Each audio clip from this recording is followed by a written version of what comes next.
Betty, bring me everyone. What do you mean, everyone? Everyone!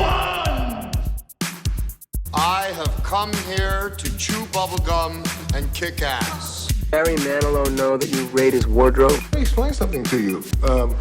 I am not Mr. Lebowski. You're Mr. Lebowski. I'm the dude. No one is to stone anyone until I blow this whistle. You can't fight in here. This is the war room. Surely you can't be serious. I am serious. And don't call me Shirley. Lord, you can imagine where it goes from here. Intro. Hello, everybody. Welcome to the Zedos Game podcast. Well, welcome back anyway. Today, we have with us Neil. Sorry, what's your last name, Neil? Coppin. Neil Coppin. He's back. Know your guests, Joe. He's back again. How you doing, Neil? I'm doing good. Awesome. And also we have Sacha Allari. How you doing, Sacha Allari, even. Yeah, I'm fine, man. I'm fine. Okay, cool. So we've been talking a lot before the podcast, and we had a big discussion which I'll put up beforehand. But yeah, we were just talking about a film, and I haven't seen Neil in a while, so we were just catching up and stuff, and we went into some interesting avenues of conversation about film, and just what's happening this summer with film. And it's been a very interesting year for film in general. Just that certain films have gone certain ways that we didn't think they would go, and again, we'll get into that later. Just thought I'll recap what we were doing earlier before.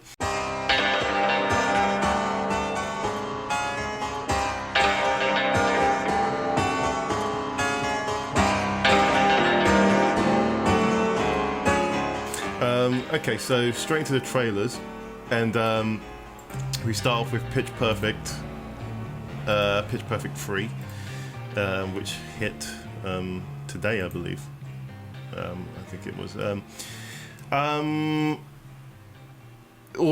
all honesty, I'm not going to say too much about this. I saw one thing that made me laugh, and that was about it, really. And I'm going to let you guys carry on from there.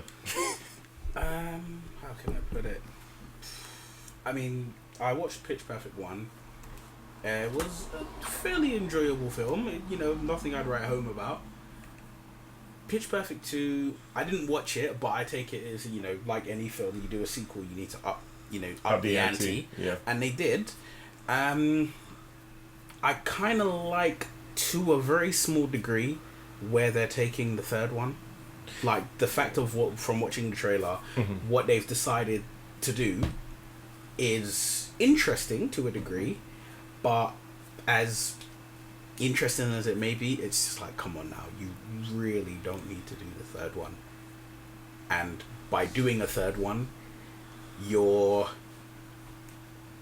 putting it to the point of what happens a lot of times when you make a really interesting first film.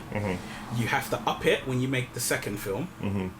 And I haven't seen Pitch Perfect 2, so I don't know whether they succeeded or failed in that, but you make a second film, and then when you make the third one, you're making it because there's no reason to, and now it's in that territory of it's going to be terrible. It could really be terrible, and it could be so terrible that you wind up in a Terminator 3 scenario where, people really and truly try to just, like, block it out from their memory. Yeah. You got people trying to make a 4, like, I don't want to see Pitch Perfect 4 and they redact everything that happens in Pitch Perfect 3. Like, let's try and not wind up in that situation. But, who knows? It may be a really good film.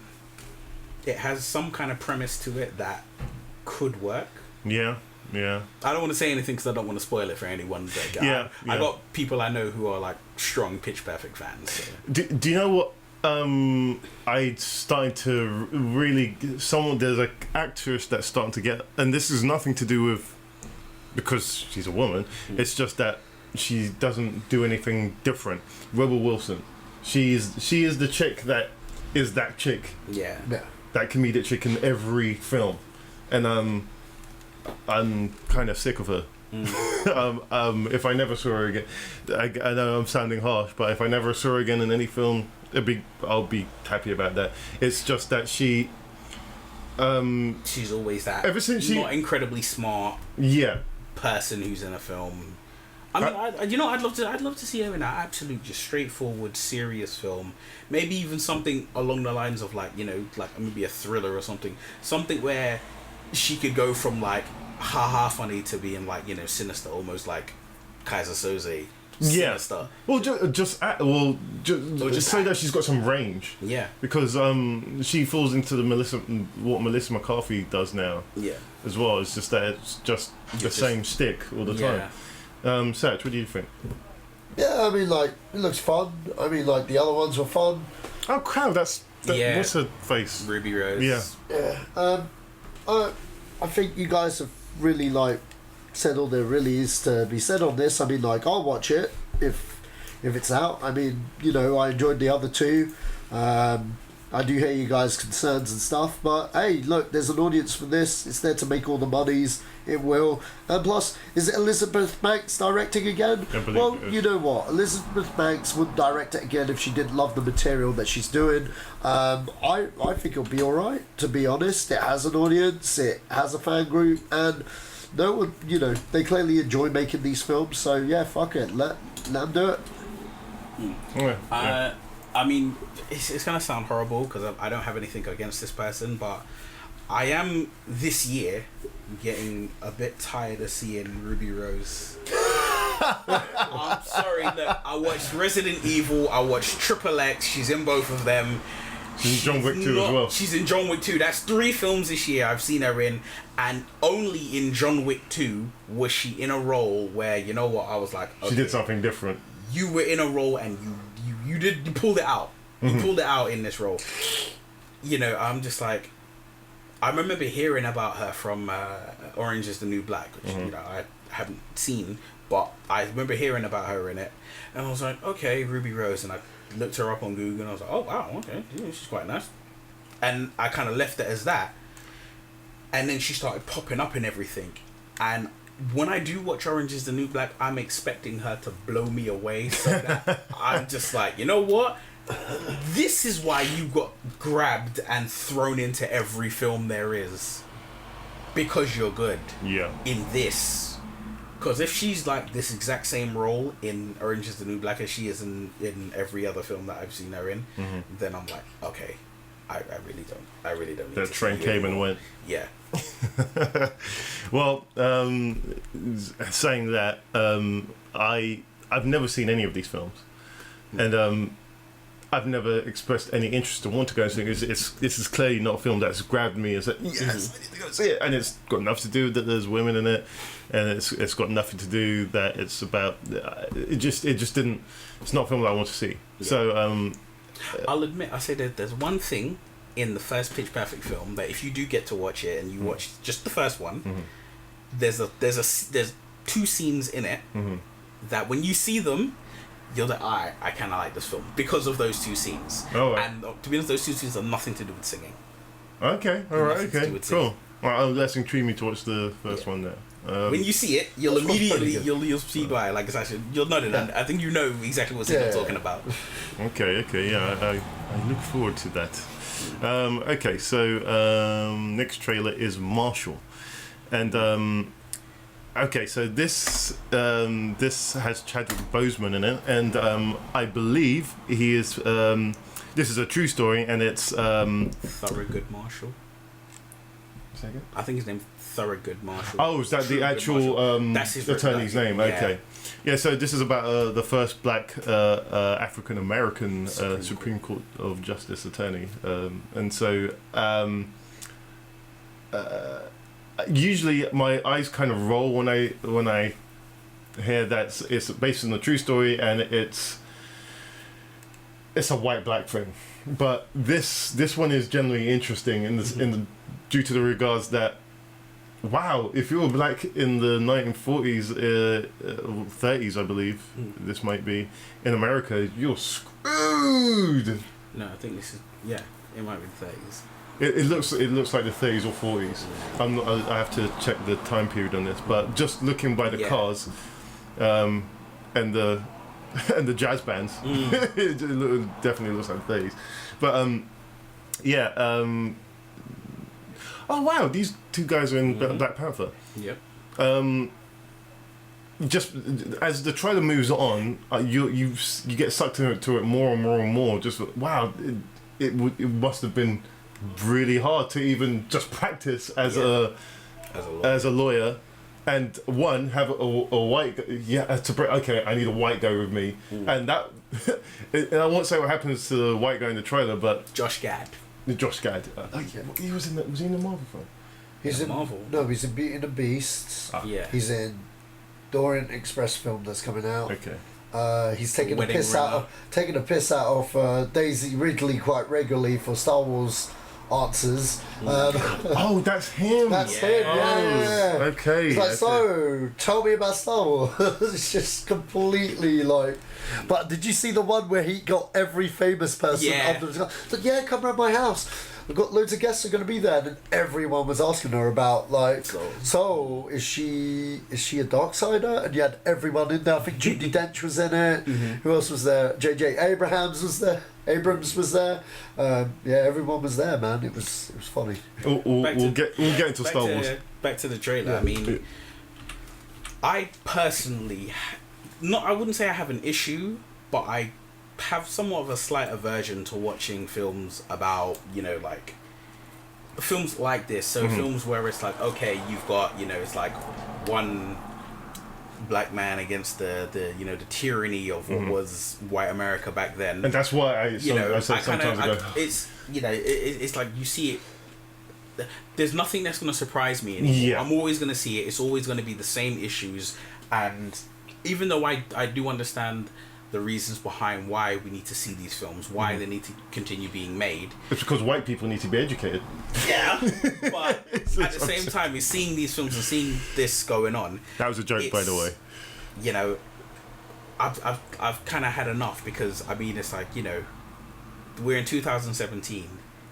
These problems are still happening. Still exist. They're still here today. I watched a video earlier of an unarmed black man being assaulted by the police, and I'm like, oh, it's Sunday, not like, whereas like, 2 years ago, 3 years ago, 4 years ago, 10 years ago, this happened, I'd be like, oh my gosh, it's the 25th of June, and I remember clearly where I was when I heard this or saw this. Now I'm just like, it's the M. Bison way of looking at things. Yeah, that's it. Yeah, I think, again, I agree with that. That's why every time I see a film, based on true story, okay, but just because of the trappings of the story, it was a well-built trailer, because I was sucked in right up at the beginning. I was like, okay, I'm alright, okay, and then I got more and more, and at the end I was sold. I said, I need to see this film, and so I think that's. I haven't seen the story. I haven't seen the story told in this type of way before.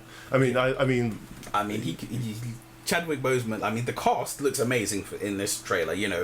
Chadwick Boseman, Josh Gad. I think that was Kate Hudson. Yeah, it looks like that. You've got.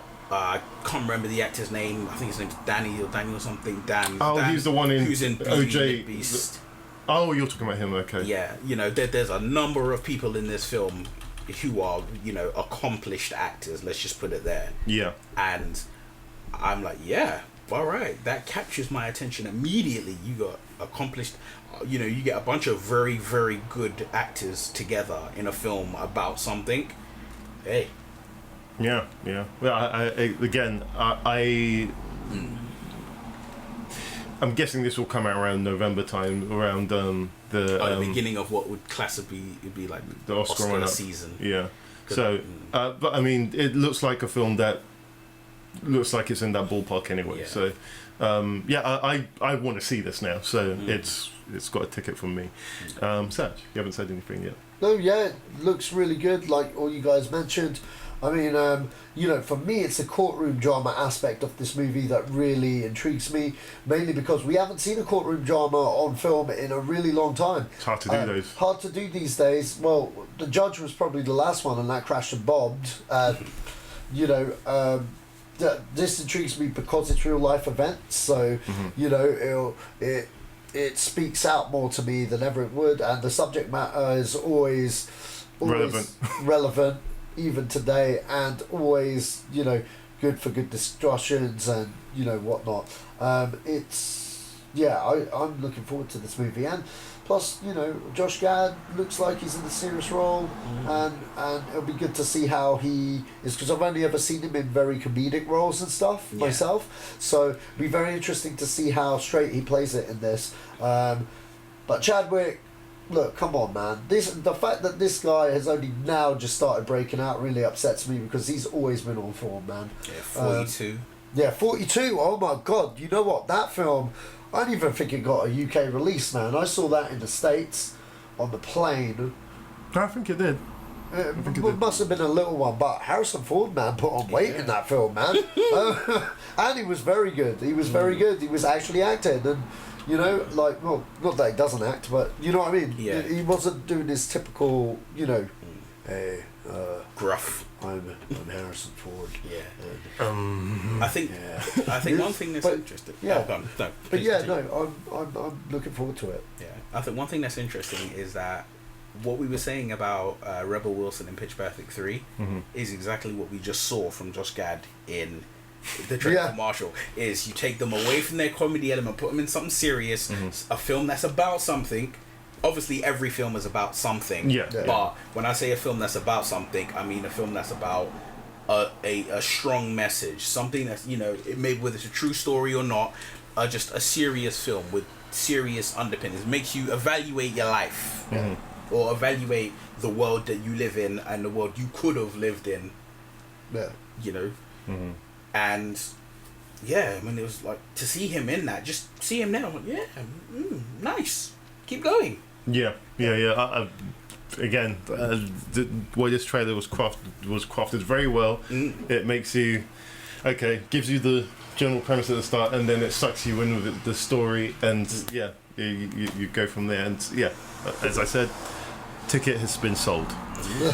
Next trailer is Thank You for Your Service, and this stars the Fantastic Four dude. What's his name? No. We're not gonna damage him by labeling that he's in that, right? This is the Whiplash dude. Sure, right? Whiplash. The Whiplash. Miles Teller. Miles Teller. Dude. That's we're not gonna throw that in. We ain't gonna throw him under the bus and then the trailer comes out. Okay. You know. This looks. Again, it's a PTSD story. For those that don't know, that's post-traumatic stress disorder. Post-traumatic stress disorder. To me,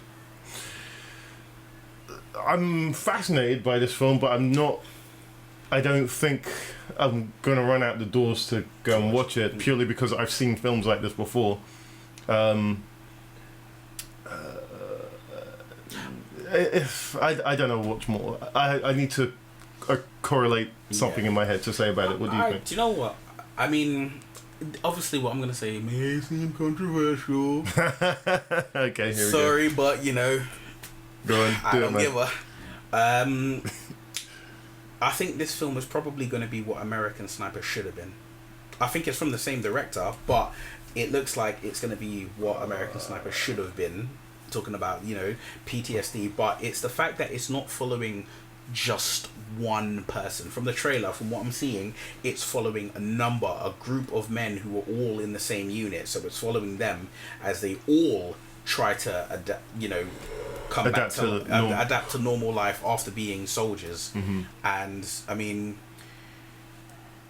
if you're in I call it a not privileged position, but if you're in a position where, you know, you're not part of the military, or you have no family, or no one you know has anything to do with the military, it's easy to never consider that their job is, you know, that one of the occupational hazards of their job is A, they may be murdered, B, they may wind up murdering or killing someone, and you know, C, that they have to be so specifically trained in what they do that adapting to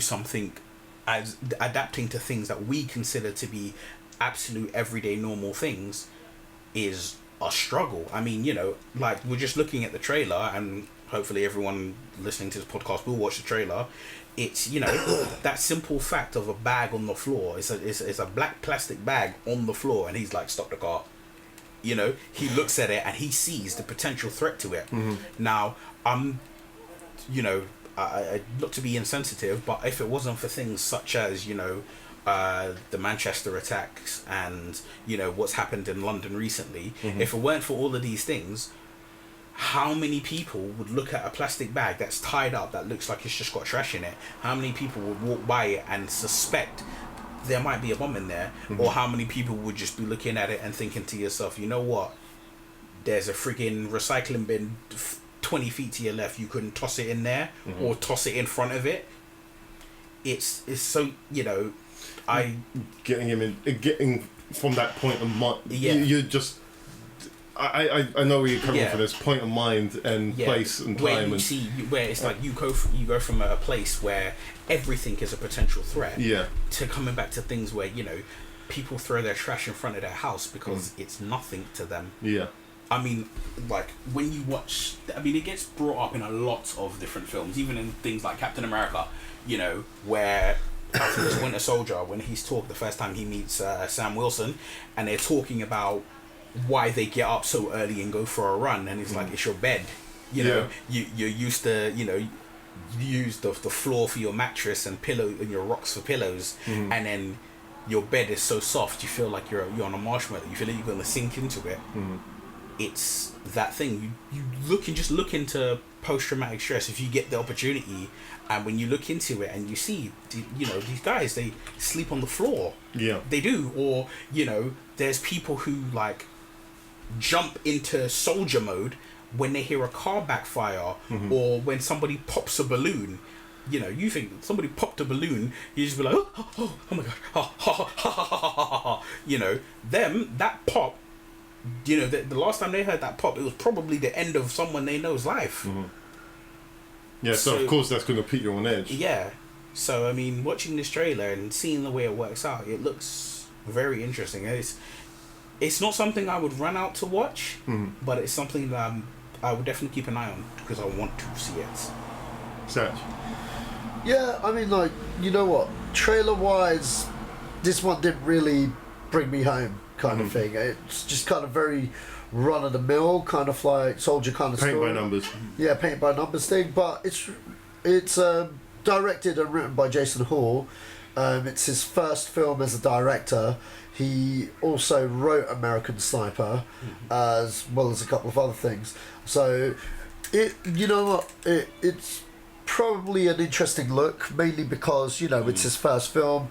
It'll be interesting to see how he makes the transition from writer to director. And, you know, most debut features are usually from the heart, and, you know, I think that once I see more about it, I think maybe we'll know what's so special about what this is all about. Obviously, a studio's job is to sell the movie, so we're lacking the rawness of what this debut feature might be about. So, you know what I mean, I'm willing to give it the benefit of the doubt, even though this trailer didn't blow my mind, just knowing it's a debut feature. So, you know, that's just my 2 cents there.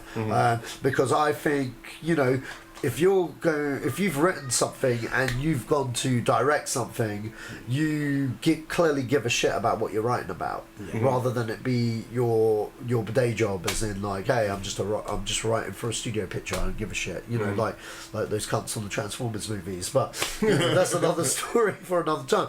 But you know, this you know, one to watch maybe. And that last image with all the dog tags is quite an original kind of like image, I think. I've never thought of that image of dog tags just hanging I don't know. I just thought it was that's one thing I thought was like, oh, that was kind of cool. Like, nice imagery. Nice imagery, but kind of morbid at the same time because it represents dead soldiers. But but it's an original image that I just feel I'd never seen.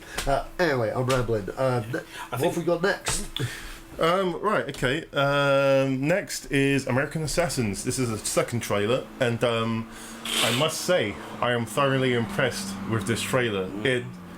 I haven't seen a trailer snappily edited like this since The Matrix Reloaded. And actually, I wouldn't go that far with it, but The Matrix Reloaded trailer is one of the best trailers you will ever see.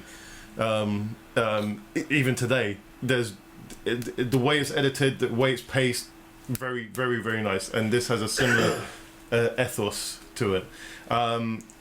Again, Michael Keaton and Tyler Kitsch. Yeah, Tyler Kitsch. Is in this and film. Dylan O'Brien. Wow, I did not know that. I did not know that at all. Okay, but yeah. Again, sorry, man, I just got caught up with it. Yeah, again, it's a thing of, it's like when you're seeing a film, and immediately when you see a good cast. Now, obviously, I'll say it like, you have your different categories of actors. You have your immediately people go to see a film because of this person. So that would be like your Schwarzenegger films, your Brad Pitt, your Tom Cruise films. People go to see them because that person is in it. You stick their face on the cover, and people are going to watch it, plain and simple. Then you've got a caliber of actors who, maybe you stick their face on a cover, people don't really watch it, but when you stick them in a film, you're going to get you're going to get talent. You're going to get true hard work. And it's, to be honest, Michael Keaton, you can stick his face on a cover of a film and there are going to be people who go and see it. But it's when you see Michael Keaton in action as an actor, putting in the work, you're just like, yeah, I have to see this. He's, Michael Keaton. He used to be a stand-up comedian, right? Yeah. It just it seems that when I found out that he was just that, I was like, whoa, this guy was a stand-up comedian. He's such a good actor. It's night and day to what he was now. But yeah, going from that, from what you guys were saying, just putting all of this talent into a film, which this was kind of under the radar to me at one point. And I saw the trailer, I thought, that looked pretty good. And now this trailer has completely sold me. Yeah. And it's partly due to the way it's edited, partly due to the way they tell the story. And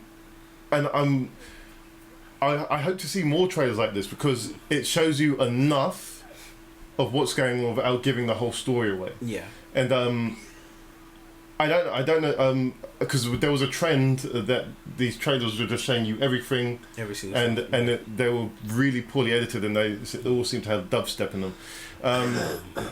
This is how I would say is a modern trailer, but done correctly. In the same, I mentioned the Matrix Reloaded trailer. I'll be to be honest, this, maybe it's because of the content of the film, but I'm immediately reminded of two films when I see this trailer.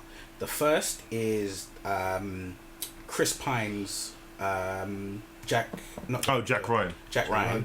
And Jack Reacher. Those two films. Right, okay.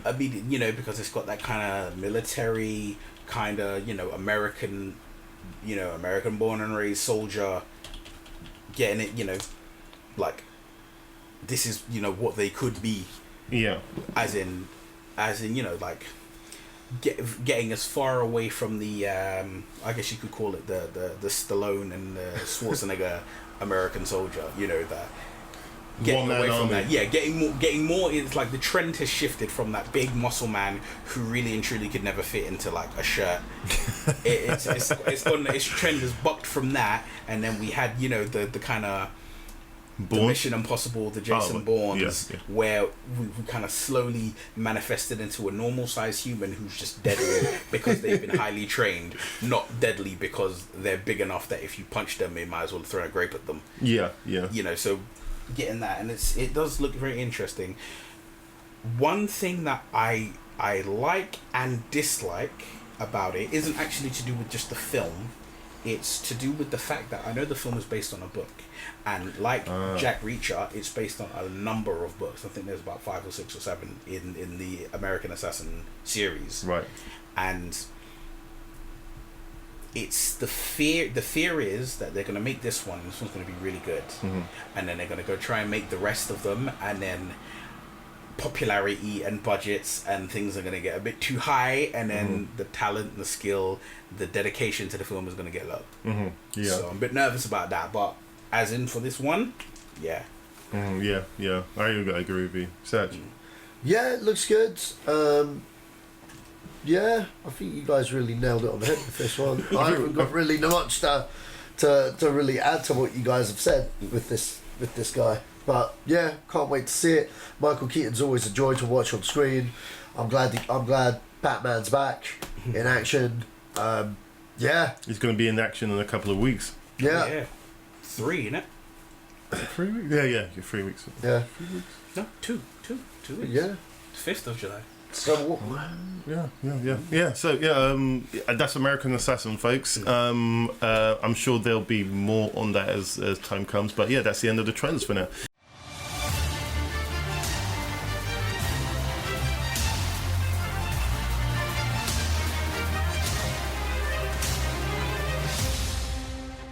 And from the trailers, we're going to the main stories. And the first story involves Will Ferrell. So, Will Ferrell's on, what talk show he's on? I think it was either Jimmy Fallon or the other one. They were talking about stuff that he hadn't done, or concepts that he's come up that he may want to do who hasn't done yet, or maybe just be a short. And he's talking about the first Anchorman film, and he was saying this was because they had like lots of different drafts for it, and the first draft for it was completely different to the Anchorman that they got. And that first draft could easily make another film. And he said, yeah. And so I don't know again, I'm not sure what show it was, but he said that, yeah, look, that could be the Anchorman 3. And then the crowd went nuts, and he said, and goes, well, yeah, it could be. And I think that's what he was doing to get the barometer of how people felt, but because people still like the characters, and even I don't know why people didn't like this one that much, but I thought it was different enough from the first film to warrant it. I liked it. It's especially the whole black white thing. That was freaking hilarious.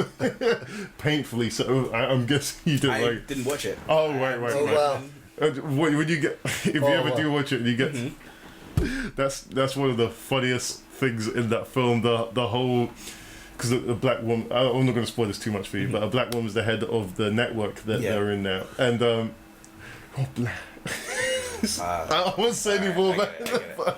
Because it's the 70s, right? It's the 80s. It's the 80s now. Yeah, it's the 80s in that one. So there's more and more black people in these high-powered positions, and it's just the way they treat it, man. They feel like they're still in the 70s. It's fantastic. But if this is what he's if that's the, and he did make a joke about that after. He said that. All the people in here like the idea. And that's what I like about him. He's very aware of what's going on. Yeah. And what's her name? Hates Will Ferrell. Mel. Yeah, Melanie hates Will Ferrell. I don't know why, but I reckon if Will Ferrell was in England and he saw Mel, hey, do you want to be in this movie? She'll go, yep. Oh yeah, of course. I'll tell you what, if I ever become a film director, I'm going to make sure that I put Mel in a movie with Jason Statham and Will Ferrell. Wow. Two worst enemies. She'll probably turn it down like that because hopefully she'll be famous by then. So you know. Yeah. I hope she will. Yeah. I hope she will be. So what do you guys think of this news? All I know of Anchorman 2 is that what we just said. The general consensus was people didn't like it. Right, yeah. So part of me feels like, I mean, Will Ferrell seems like something like Anchorman was like, it was close to him. Mm-hmm. Like the project was close to him. He had a solid hand in its development. Yeah. It wasn't just somebody said, hey, do you want to be in this film? And he was like, okay. So I feel like the response to Anchorman 2 probably made him be like, no, I can't let this character that I love go out on a low. Mm-hmm. So let me, if I can get the ball rolling and do a third one and bring the character back up, and then I can be like, all right, now I'm done with this character. Yeah. So I feel like maybe that's what's on his mind.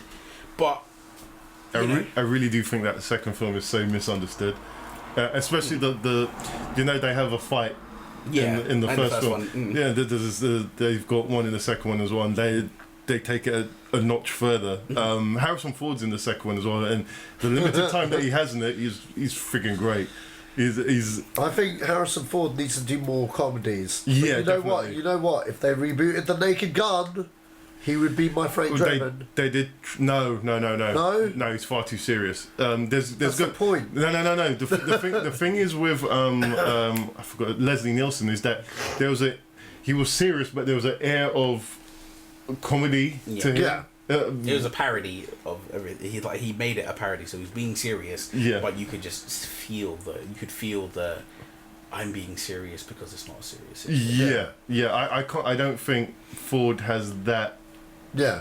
Has that quality. I see where you're going with that. Yeah. Just get a serious person, a serious actor. I think you need put him in a slapstick thing where it's like, that could work, or it could be a career destroyer. It's like Hollywood Homicide almost was. Oh man, yeah. But again, I won't take too much longer on that. The Naked Gun, I don't think you could do spoof movies anymore because those. It's been ruined by, I wouldn't say Scary Movie, but what came after Scary Movie. Dance movie, superhero movie. Yeah, it's been ruined. Just basically calling it whatever this genre is, movie. Yeah. And I know they're doing it again with I'm not sure what the last one was 50 Shades of Black, wasn't it? I don't think it ever came out here, but no, it did. Oh, really? Yeah, it did.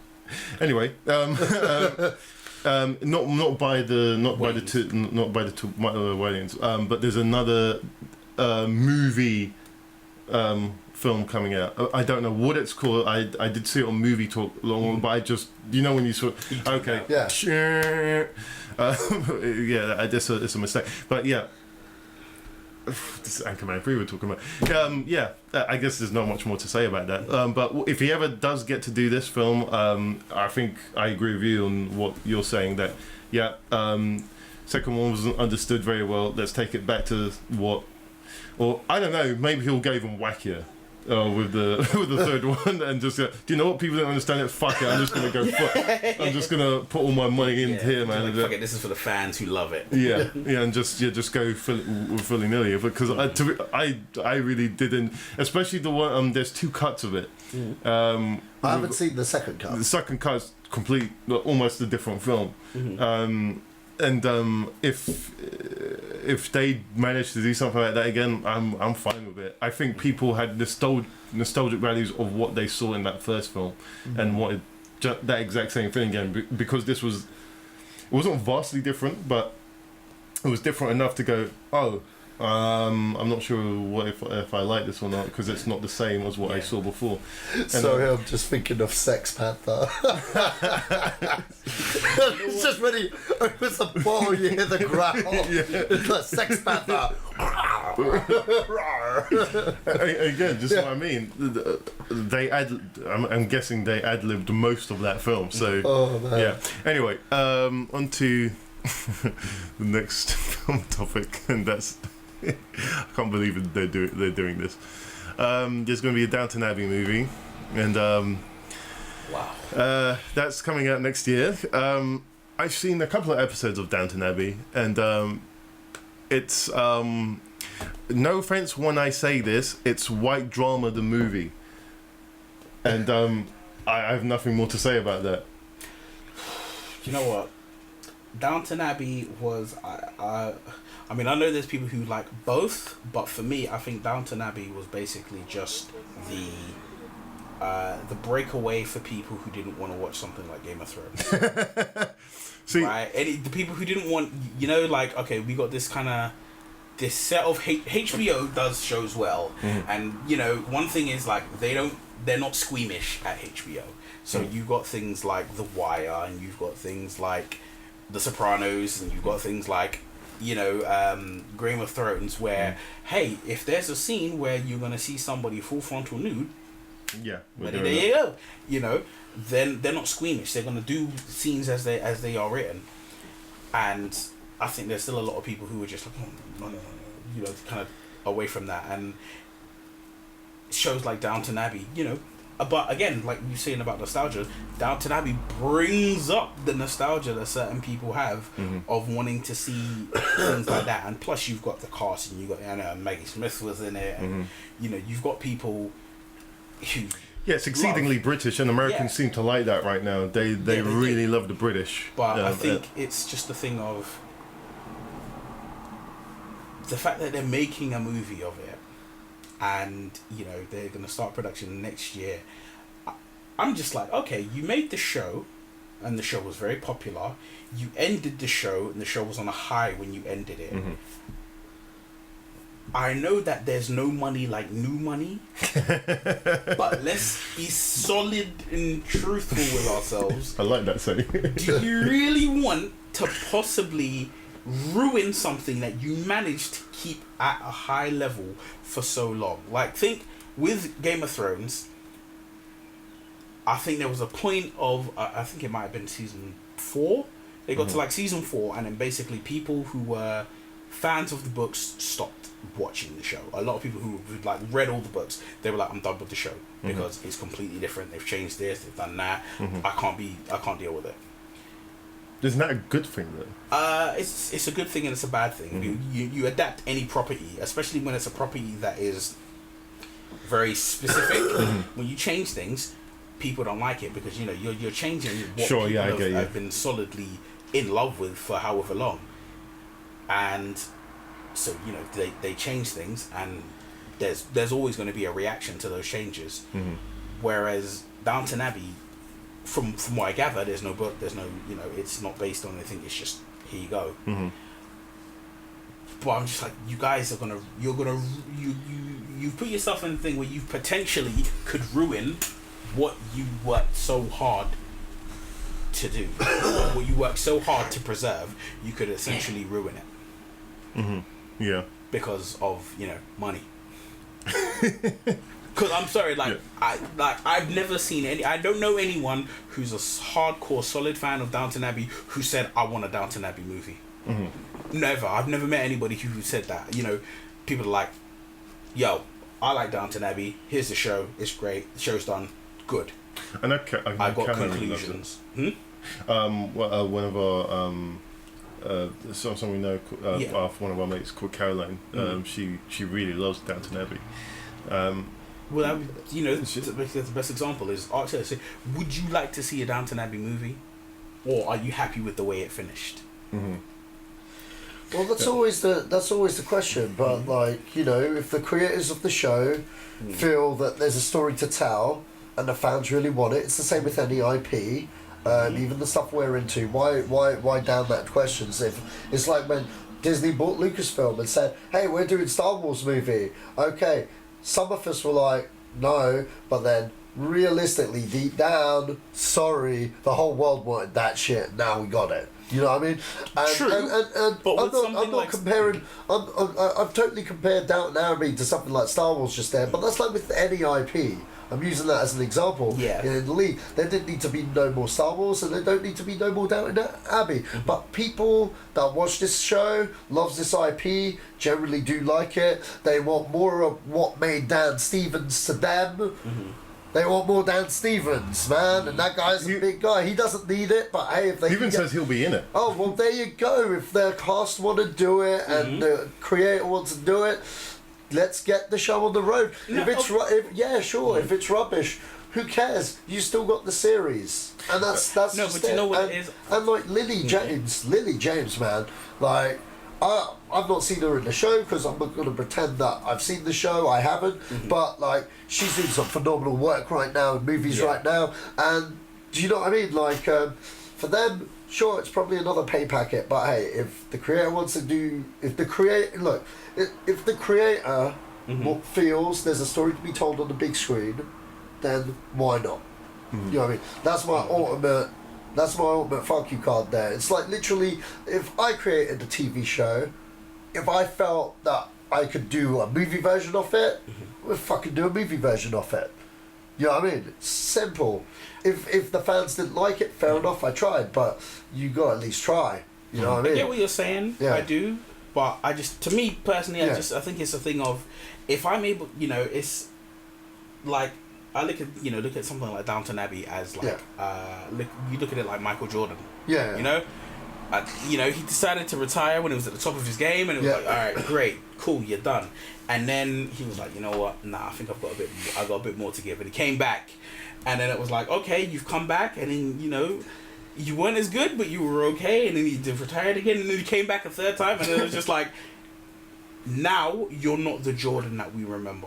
Now people think nostalgically at what you did because you came back and you not ruined your legacy, but you severely damaged your legacy. Because now my final image when I think of Michael Jordan is him sitting on the bench in his Washington Wizards jersey, sitting there with Allen Iverson basically making him look like a fool. And I'm like, you're supposed to be Michael Jordan, but that's the last image I have of you. That's the last image I remember of your my final image of seeing him. And I'm like, Downton Abbey, I've never seen it again. You said, I've never seen it, so it may be that there is a story to do it, but it's like, is it? You say like, if the director feels that there's an idea and there's a way to take it, I'll be honest. If you're a creator of something, there's always going to be an idea you have of how far you can take things, right? Sometimes you'll get people who are like, you know what? No. I've done this. I'm gonna release it from my hands, and I'm done with it. You say about Star Wars, and like Disney bought Lucas, and right now, the thing is, when Star Wars was just Lucas, we got the original 3, beautiful, raised children and grandchildren on it. Then we got the prequels. We're not going to say anything more. After the prequels, if the last image you had of Star Wars, as much as you love it, forget video games, forget books, forget comics, just the 6 films, those 6, if your last image that you remember of Star Wars, and I personally like Revenge of the Sith, but if Revenge of the Sith was your last thing of Star Wars, versus if Return of the Jedi was the last of your Star Wars. Well, Return of the Jedi is the last of my Star Wars because it's episode 6. No. Because what I'm saying to you is that you think of it from the perspective, the last image you remember of Star Wars was Revenge of the Sith, and you think there's been so much talk about Hayden Christensen, his whiny Anakin Skywalker, that versus that, and then obviously, but again, would you love? I mean, this is to say, even flip and reverse it. Would you love Episode 7? Yeah. As much as you love it, if Revenge of the Sith never existed. If that prequel trilogy was never there, it just went 4, 5, 6, 7, and then they were like, we might make the 1, 2, 3 later on. If we can come up with the right way of telling the story, you'd love it, no doubt. Yeah. But again, like Anchorman 3. Yeah. We got the prequel trilogy, which even though it came before the original trilogy, is a sequel. Yeah. It's that watered down the love, the strength of Star Wars. It watered down your connection to the Force. And then Episode 7, and it was like through the roof. And then it was like Rogue One, and it's through the galaxy. And it's like, look, you don't screw up Episode 8, you're in heaven. We've just changed the conversation completely. I'm saying about Downton Abbey. It's a thing of, I didn't think we had that much to say on Downton Abbey, but, we clearly do. But we I've clearly still got more to say on it as well. Oh, for fuck's sake. Seriously. I've not been talking. In that retrospect, I mean, like, look, it's an IP. IPs are, we're at that age now where they're remaking they're scraping the barrel of remakes and shit like that. You know what I mean? Like, fuck it. Spider-Man's being remade for the third time. Spider-Man's been remade for the 20th billion time. All I'm saying is, like, throw these Downton Abbey people a bone, you know what I mean? Like, it's clearly working for them. That's my be all and end all thing. If it's shit, fair enough, man. It'll be like Rocky 5, no one cares, you know? Okay, I'll say what I've got to say on this. And I equate to, I was a fan of Sex and the City. And when they made a film of that the first Sex and the City film was brilliant. Yeah, it was a good film. And it should have stopped. Yeah. Second film is bad. It's a really bad film. And I don't know if anyone's a fan of that here, but if that's a perfect example of, if you've got lightning in a bottle, you leave it alone. Yeah. Leave it as lightning in a bottle. And and let everyone wonder how they did that. Because that's essentially, if I ever make a film and if it's received well, I'll quit. Because that one film, how did you do that? Well, and that's the way I'll leave it. And I reckon if they manage to get away with doing this film, that's the way. And it's great, one and done. Just leave it alone. That's its legacy. Boom, done. End of story. But Holly, as you said, new money. That's it. Ain't no money like new money. Whenever you're worried about why there's 5 Transformers films with another we'll get to that on the way. This is why, because ain't no money like new money, right? You think how many people, like, when they released them new £5 notes, how many people wanted the AA rating £5 note? Yeah, I remember that. That was quite a thing. Segueing stumblingly onto the next topic, Blade Runner. And so Ridley Scott says he wants to create if this Blade Runner is successful, he wants to create a bigger world, and it will reveal whether Deckard was a replicant or not, yada yada yada. Discuss. I'm going to go first. Please go. I'm going to go first. No! Seriously, no. I'm done. Why are you done? I'm done. I don't want to find that out. I never want to find that out. That's the whole freaking point. Keep it ambiguous. That's what the beauty of Blade Runner. There's a beauty of fucking Blade Runner. I don't want to ever find that out. When Philippe Villeneuve said he was doing this, that was the one thing he said he didn't want to do. So fuck this film. No, I'm done. That's not gospel, by the way. I don't want to see it. That's what the article says. I actually don't want to see it now. I physically don't want to see it. Oh, you're going to see it. No, I will when someone tells me it's good. But you don't listen to anyone but yourself. No, that's not true. Because if I did, I would have saw Transformers this weekend. But instead, I'm scoping out their opinions first. I won't watch Blade Runner. I'm seriously, for real, I'm not going to see it opening day. And I'll wait to see what you say, what Neil says, what other people say, and then I'll watch Blade Runner. I don't think because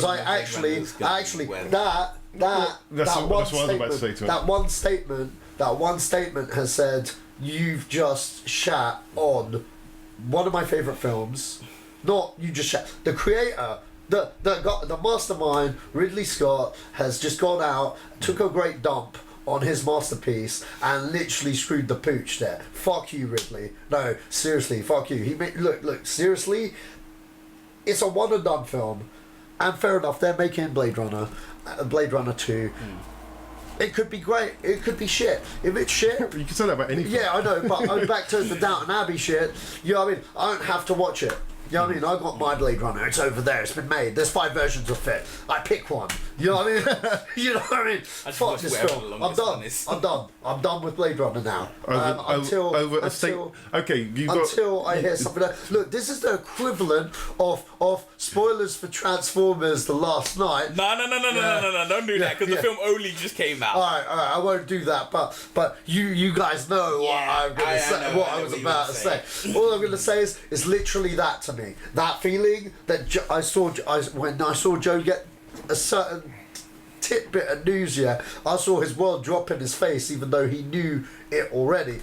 That's what's just happened with me now. Fuck that. That's the It's the equivalent of. Yeah. I'm walking out for a bit because I'm done. I'll be back. What in a minute? No, Blade Runner. Yeah, to me, I don't know what that means, because that's a very loaded comment, and whether he's a replicant or not. Yeah, and this is, I think he's again like the comment he made about Alien as well, Covenant. He made a statement about. I can't remember what he said there, but he made a very on and off statement about it, and okay, what does that mean? He said they're going to go to the planet.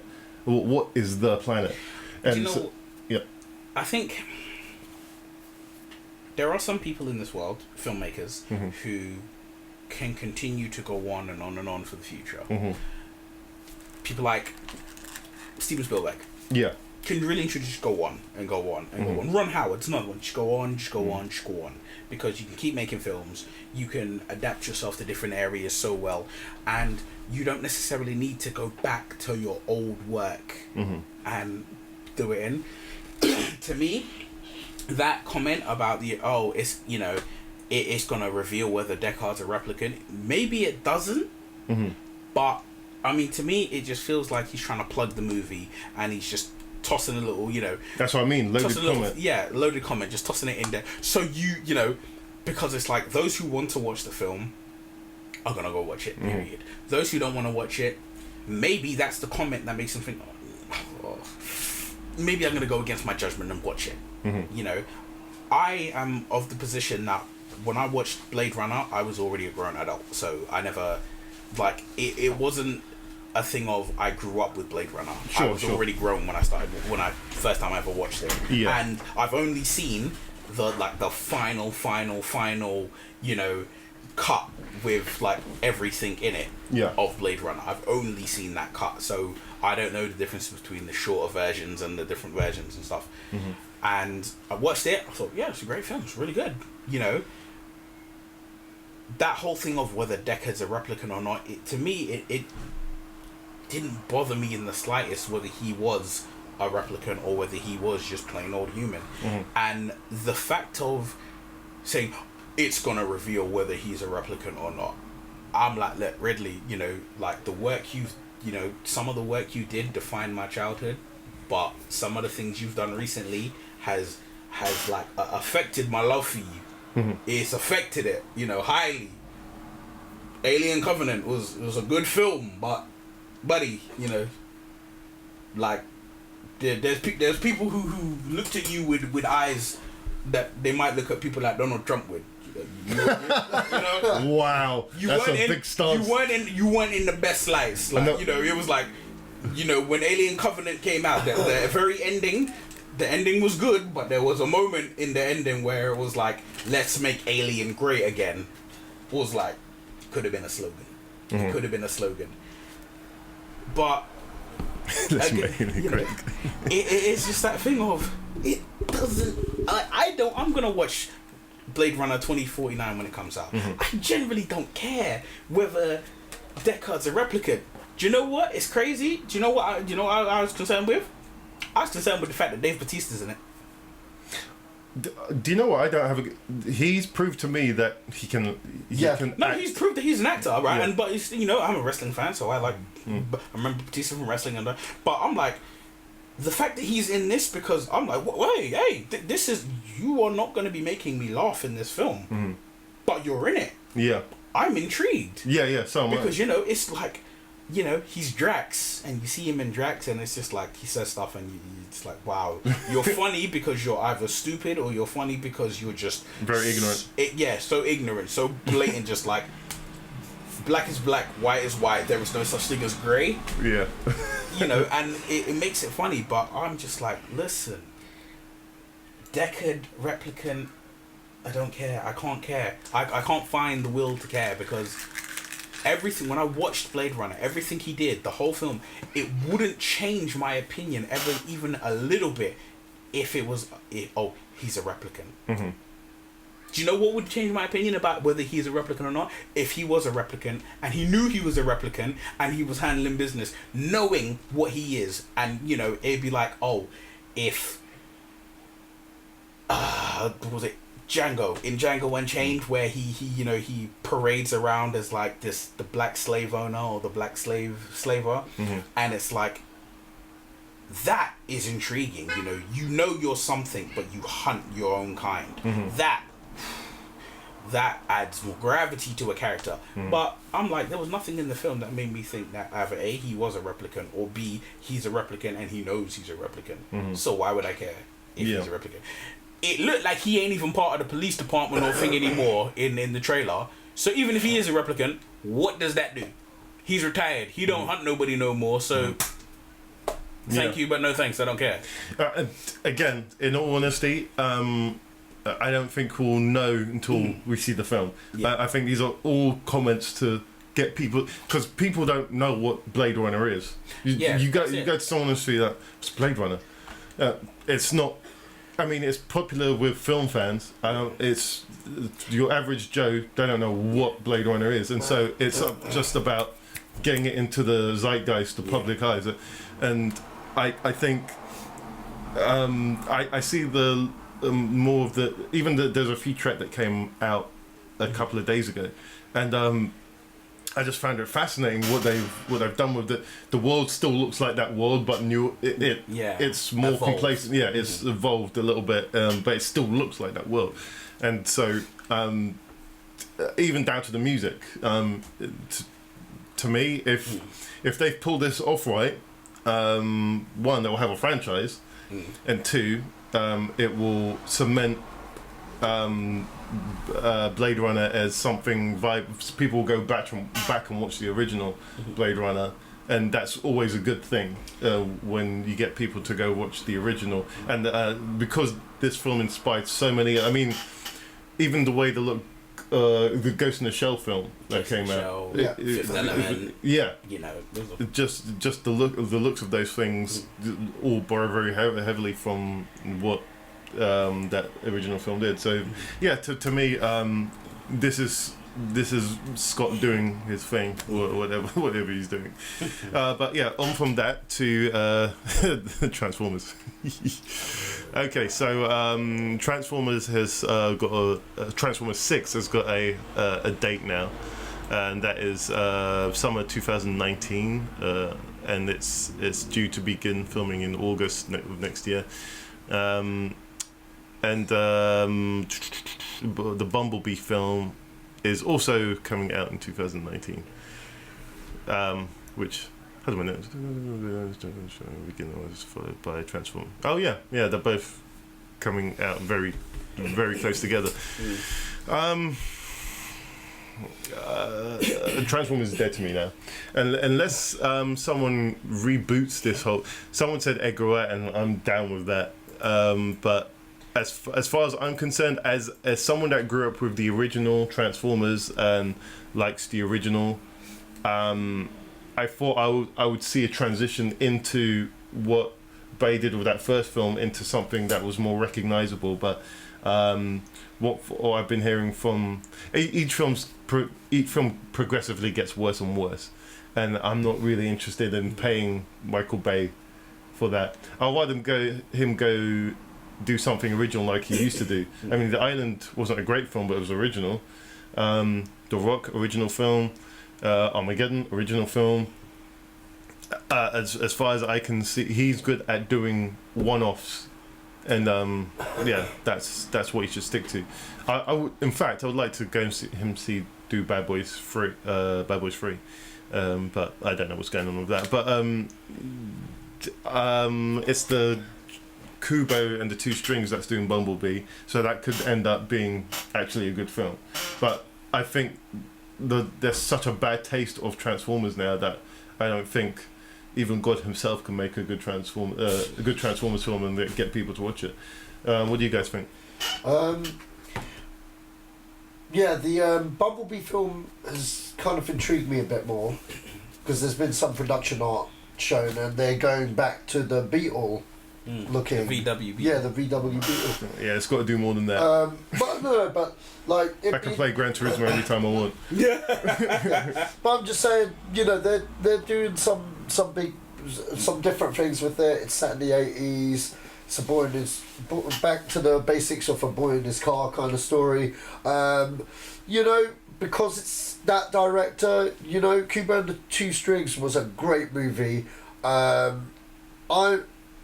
think through his lens and what I'm hearing with it, I'm kind of intrigued to see what they do with it. I wasn't as before, and I haven't seen the latest installment. We've just been discussing it because Neil has. And you're right, there is a bad taste for Transformers because it's just shit now. A bit like how Blade Runner's going to be. It's just, Transformers 6, Michael Bay will be back. He'll be back. Okay, he says he's not, but I've heard that like 4,000 times. So he'll go off. He'll do some other movie, and then he'll be back. You know what? Hell, they might give it a rest for a bit because this one's not making the monies. And then what will happen is they'll get some other schmo, and then Michael Bay's next movie will fucking tank, or if it's not Bad Boys 3, and then he'll be like, oh, I'll do one of those Transformers films, and then they'll be like, fuck the other director, whoever we had lined up, we're getting Bay back for Bayhem, and then whatever, you know what I mean? It's a cash cow to him. It's a cash cow. I give no fucks, and that's my 2 cents on Transformers 6, the future of the franchise, and I say reboot the thing in 10 years time, give it a rest. No one needs to see Transformers anymore. Hell, it's done so much damage, not 10 years, 30 years time. No, do you know what? They've done so much damage to it, they could reboot it right now. No. And I'll go see it. What? They could, just like they did with Spider-Man. Hey, next year there's going to be a new Spider-Man. Yeah. As far as I can say, I'm so done with it now. As long as, whatever. Yeah. As the only person in the room who has seen Transformers, I thoroughly believe there is nothing that they can do to salvage what they have done. Nothing. Fantastic. Like the first Transformers film, I still to this day, I believe it's a great film. There are people who were like, oh, the first time I watched it was great, and then the next time I watched it was terrible. No. If you loved it the first time, then it would take something dramatic for you not to love it the second time. Because it's not like you watched the normal version and you watched the extended cut and were like, nah, this is shit. Like, no, it doesn't work that way. The problems I have with the Bumblebee film, to be honest, is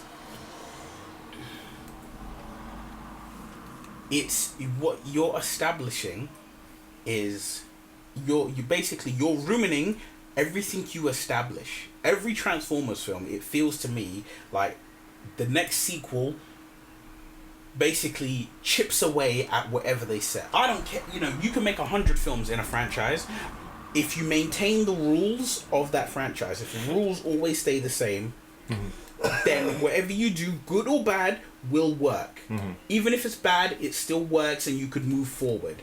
If you keep changing the rules and you keep changing how things work, people will begin to lose interest. People will begin to lose, their things to it. And with Transformers, because, and like, let's face it, and I'm not even going to talk about this new Transformers. I'm going to strictly say from Transformers 4, Age of Extinction, right? The first Mark Wahlberg one. Here's where the problem lies. You're saying from this film, in fact, from Revenge of the Fallen, right? From Revenge of the Fallen, you're saying that the Transformers have been around since ancient Egypt. Mm-hmm. Then move on and we go to Age of Extinction, and we're saying that, well, it's not ancient Egypt. They've been around since the Cretaceous period. They've been around since dinosaurs. Mm-hmm.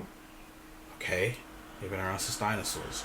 So you're changing the rules back and forth, because all of that changes from the beginning, where Optimus Prime and the guys were there battling the war of Cybertron. The war ended, the planet was destroyed, they left, they traveled to Earth, and then it was like Bumblebee got to Earth before everyone else. Bumblebee was just calmly looking around for a little while, stumbled upon Sam Witwicky, went off, and then, you know, it was like, hey, you know, we found the cube, or we found X, Y, we found something, and, you know, it's like, okay, so you lost the cube, but then there's this power, and then there's this thing, and then there's this thing that you left on Earth from the dinosaurs, or this thing that you left on Earth in ancient Egypt, or this thing, and it's like, listen, unless one of you turns into the DeLorean and keeps going back in time and changing stuff, right? Pick a point that you say, this is where they arrived. Mm-hmm. This is what's gone on. Because every time they make a new one, it's convoluted. Yeah, it just changes everything. And it's like, if you got, like, I don't know, you got someone and just said to them, alright, here are the 5 Transformers films that there are. I want you to watch one a day or one back to back until you've seen them all, and then tell me what you think. They're not going to be able to give you a clear-cut message. It's just like, I don't get it, because they left this in ancient Egypt, but they left this in, you know, Cretaceous period and dinosaurs. I don't get it. Mm-hmm. And then now you're saying, oh, you know, The Last Night, it does lead, you know, the title in itself, The Last Night, you know, King Arthur, Merlin, you know, Lancelot, all them boys there.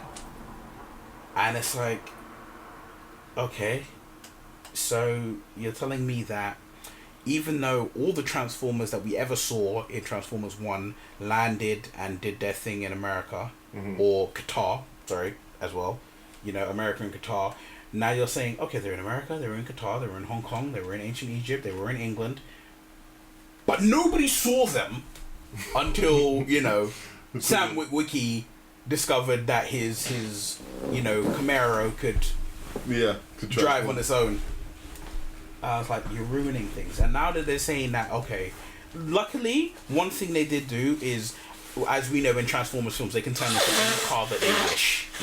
So, you know, Bumblebee starts out as that old bad Camaro, and then he turns into like the 2007 Camaro, right? And then, you know, each time he can turn into whatever Camaro he wants, and he just sticks to the yellow and black and the Camaro, and it's alright. But it's the thing of, oh, we're going to set it in the 80s and he's going to be the VW Beetle. Why? Was there no Camaros in the 1980s? Yeah, and this is again, this is the reason why I don't care anymore. Yeah, it's like, I don't care. It's unnecessary. I'm going to move on from this. Yeah. But yeah, well said. Right. Good luck with the Transformers franchise, whoever is doing that now, whatever. Jigsaw. Okay, so Lionsgate is continuing the Saw franchise and is now called Jigsaw. And I don't know anyone who cares about this franchise anymore, but it looks like the Lionsgate still see that there's some money to be squeezed out of this and do something with it. If it doesn't have that guy from 24 in it, I don't see why there's any. I don't know the actor's name, but I don't see why there's a point in doing, because he like died 3 times during that whole series, and then he came back to life, and then he was still dying of cancer. I don't know. To be honest, the last Saw film I saw was First one. fourth one. Oh, right. It's where he's okay. He died, right? And then the tape was in his head. He dies, and then there's a police officer who becomes like his replacement. Yeah. Tobin Bell. Oh, okay. That was the last one I saw. It's literally like, I think he dies in the third one, where he gets like the guy who's the main character of the third one, his wife or ex-wife has this thing attached to her where it's like a bullet, and if Jigsaw's heart stops, the bullet goes off.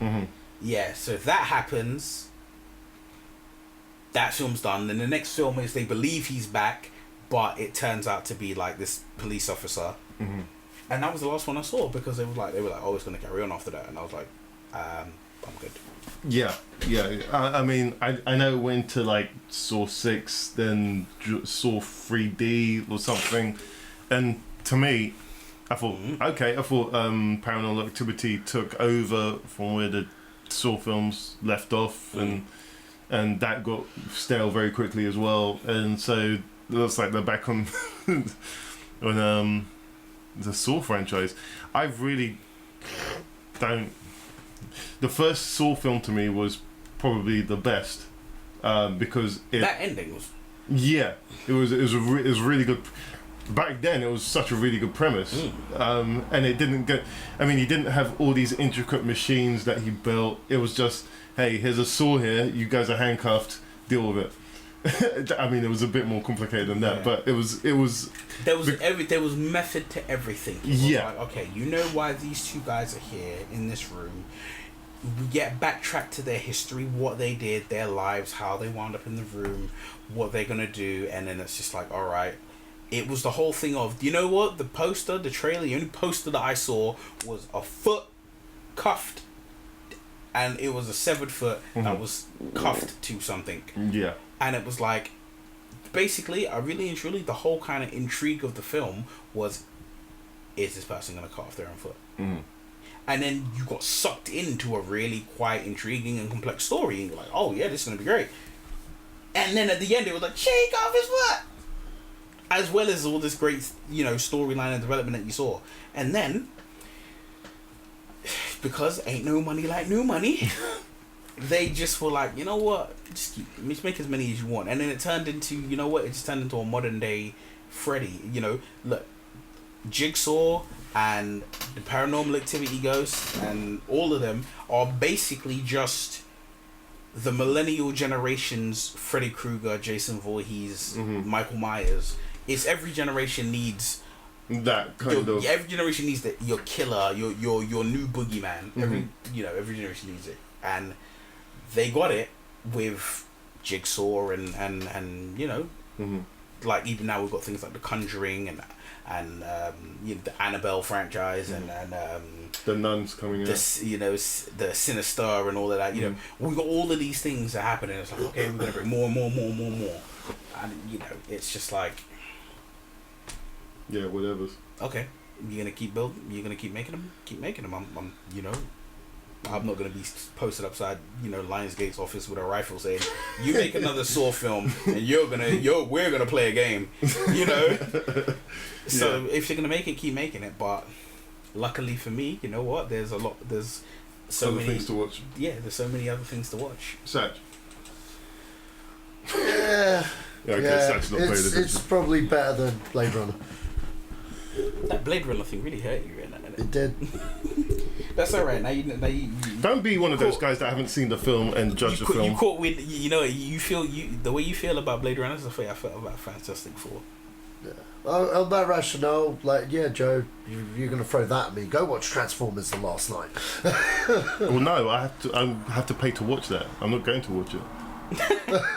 You know what? I said to you, right? Cineworld card is the one. Sure, or any cinemas, Michael Bay's not getting my money for that film. You know what? No, do you know what it is? Is honestly, when you know that you have to pay a certain amount of money a month, and you can watch as many films as you want, it does make you less picky about the films that you watch. It doesn't make your opinion of those films any better or worse. In fact, it does. It gives you that kind of relevant mind of like clarity to know that if you had to pay to see this film, you'd have been pissed. Yeah. Like, you know, because I got to see the last 2 Transformers films because I have, you know, the unlimited card and I can watch as many films as I want. And I saw the last 2 on that. And I'll be honest, if I watched Age of Extinction, if I had to pay to see it, like normal, go spend my £12 to watch it, I would have disliked it more than if I just, as I did, I just went on my Cineworld card, was like, hey, bing, I'm going to see a film. With Transformers last night, I was upset that I saw the film, even though I technically saw it for free. Even though I know that there've been a number of films that I've seen in the month of June to make me say that, you know what, technically I saw this one for free, but I'm still upset that I sat there and watched it. I told you about my reaction to a certain thing that happened. You just want your time back. You just want your time back. That's time. You've been watching Baby Driver. Yeah. Or like, well, no, I will be watching Baby Driver, so it's like, that's cool, but that's time, you know, I could have been sleeping. I know you're hating on Blade Runner right now, but at least it's actual sci-fi as opposed to Transformers, which is, I don't, what would you call that? Action sci-fi? I would call it World War II drama. Michael Bay style. That's what the trailer suggested to me. Okay, well, we've let's move on to the piece de resistance, which is a Han Solo movie. Okay, so at the beginning of the week, we got the news that Phil Lord and Miller were, and Chris Miller even, were left the project, and then later on in that week, we heard that they got fired. And they were looking for people to take over the 3 weeks shooting and the reshoots. And in that category was Ron Howard, Joe Mid-Range Johnston, and Johnston's a good director. No, he's standard. We'll get to we'll get to that. And who's the other guy? Lawrence Kasdan. Okay, the writer. Well, we all know that he wasn't going to direct it, and we all know that Joe Johnston's only takes something over when it's already shit. So I'm sorry, man. I just don't like the guy. He's made one good film in my life. He's made a number. For me, he's made a number of good films. I'll give him the Spinosaurus in Jurassic Park 3 because I liked what he did with that. Beyond that, Rocketeer is what I always know him for, and I love the Rocketeer, and that will be his swan song. You didn't like Honey, I Shrunk the Kids? It was fine when I was a kid. I've seen it. It's a good film. I've seen it a couple of times since. It doesn't age well, and that cements his mediocre directing style. Well, no, I can't say you can watch a film and be like, oh, you know what, it didn't age well, so that means the director's shit, or the director's not good. Right? I'm just being biased right now because I just. So anyway, I didn't like Winter Soldier, the American First Avenger. Yeah, it was very paint by numbers to me. Anyway, Ron Howard, is the director that they chose. Yeah, and people regard that as safe. Discuss. Okay, so number of things. It's no secret on this podcast, this has been the Star Wars movie that I've had the least love for. Okay? You know. Okay? I think I say it every time it's mentioned. I'm like... I thought you're the one that are picking for this film. I said, I want it to happen. Let's do it. No. I've seen Young Han Solo. It's called Star Wars, The Empire Strikes Back, Return of the Jedi. That being said, okay, let's divorce my feelings about them going there with this movie with a new actor and yada yada yada. What I will say is, Lord and Miller, they're great. They're great talents. They're good talents. They're the hottest thing. They were the hottest thing on the circuit. What did they Seriously, do before this? They did the Lego movie. Okay. They did the Lego movie and Clanny with a chance of meatballs. They also wrote. Have you ever seen Last Man on Earth? It's basically about a show about the last man on Earth. That show is so well written, and they wrote that. And they directed 21 and 22 Jump Street.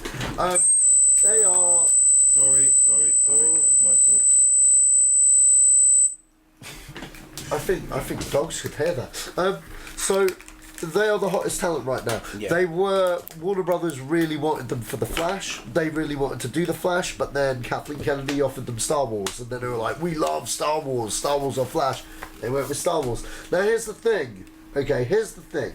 Lord and Miller, I think, would have been the perfect fit for The Flash. Star Wars, I'm willing to give them a chance, mainly because the Russo brothers came from the same background as these guys, and they made fucking Winter Soldier and Civil War, and you know what I mean? Yeah. Like, that's cool. But the thing is though, you would have thought that Kathleen Kennedy would have, like, you know, it always was a strange pick as a director. Gareth Edwards kind of fit with his visual effects background and stuff, and he's, you know, Star Wars fan, and these guys are equally Star Wars fans, etc. But like, you would have thought these disagreements over the character would have been discussed before they even started shooting or before they even got the job. Now, by looking into this, because I've been all over this, I've been looking at, even because it's now hit like fucking Entertainment Weekly and stuff, and it turns out that Alden Ehrenreich was the Ace Ventura, right? Yeah, he was the guy. He was the guy that reported them. He G'd them up because he's look. You gotta feel sorry for the kid because he's been directed by these guys, and he's got the whole weight of this movie on him, and he's replacing Harrison Ford. He's already got a stigma about how the role should be played, and quite obviously he probably walked in there thinking, I've got to study every Harrison Ford movie ever known to man, or hang out with the guy for a week and play golf or whatever the fuck Harrison does, fly planes and crashes them or whatever, okay, and then you know what I mean, do it and go by the screenplay. And the thing is, they're comedy actors, I mean directors, and they're doing their own style, and they're trying to make it like funny haha. Yeah. And apparently they were ad-libbing a lot of the script, which not only pissed off the actor, because he's not a comedian, he's more of a serious actor, and they were trying to make him more like Ace Ventura. Get the fuck out. Well done, Alden Ehrenreich. You might have saved your career there, but like, do you know what I mean? It's, look, they almost finished on this motherfucker. They had 3 weeks left, and now they're firing them. What happened to dailies beforehand? You know what I mean? And well, on top of that, sorry guys. On top of that, you know, apparently it brought to head that Lawrence Kasdan, when he saw the dailies, he was very unimpressed because this guy wrote The Empire Strikes Back, Return of the Jedi, Raiders of the Lost Ark, and Force Awakens. He knows Han Solo like a T, and Lawrence Kasdan even said it. He said, look, Han Solo may be the comic relief, but he's not funny haha. What Han Solo and Harrison Ford are, they are sarcastic funny. You know, they are sarcastic funny. They're not alrighty then. You know what I mean? They're quips. You know what I mean? Quick quips, sarcastic quips. You know what I mean? That's the character. You know what I mean? Not. Do not go in here. You know, just like what the hell were they doing? And you know, also, you know, this is a Star Wars film. This isn't the set of Anchorman where you can do multiple takes and stray away from what you're fucking shooting. You know what I mean? And the other thing about this, I actually have a friend called delete, beep that out. Because why did you say it then? I was in the flow. Just I don't want him to get in trouble. My friend Alice. Your friend A. Yeah. Mr. X. Mr. X. Mr. X, he's been on the set, funnily enough. I got a friend that's been on the set. He's an extra. He's a short looking dude, and they like the look of him. He has, you just described what he looked like, man. Stop doing that. Just beat me out when And stop saying stuff like that. Alright, cool. Anyway, he was on set. Yeah. He totally said, is this a Han Solo movie, or is this like, you know what I mean, a joke bar or something? I don't know. He was concerned, you know what I mean, a little bit, and he's just okay, before you say he's just an extra, well, he was next to like some of the main actors at the time, kind of thing. So he's in scenes, you can see him. Right. So it was like, whoa, which is probably that's the reason why I'm watching this movie. But no, but it's just it's a disaster.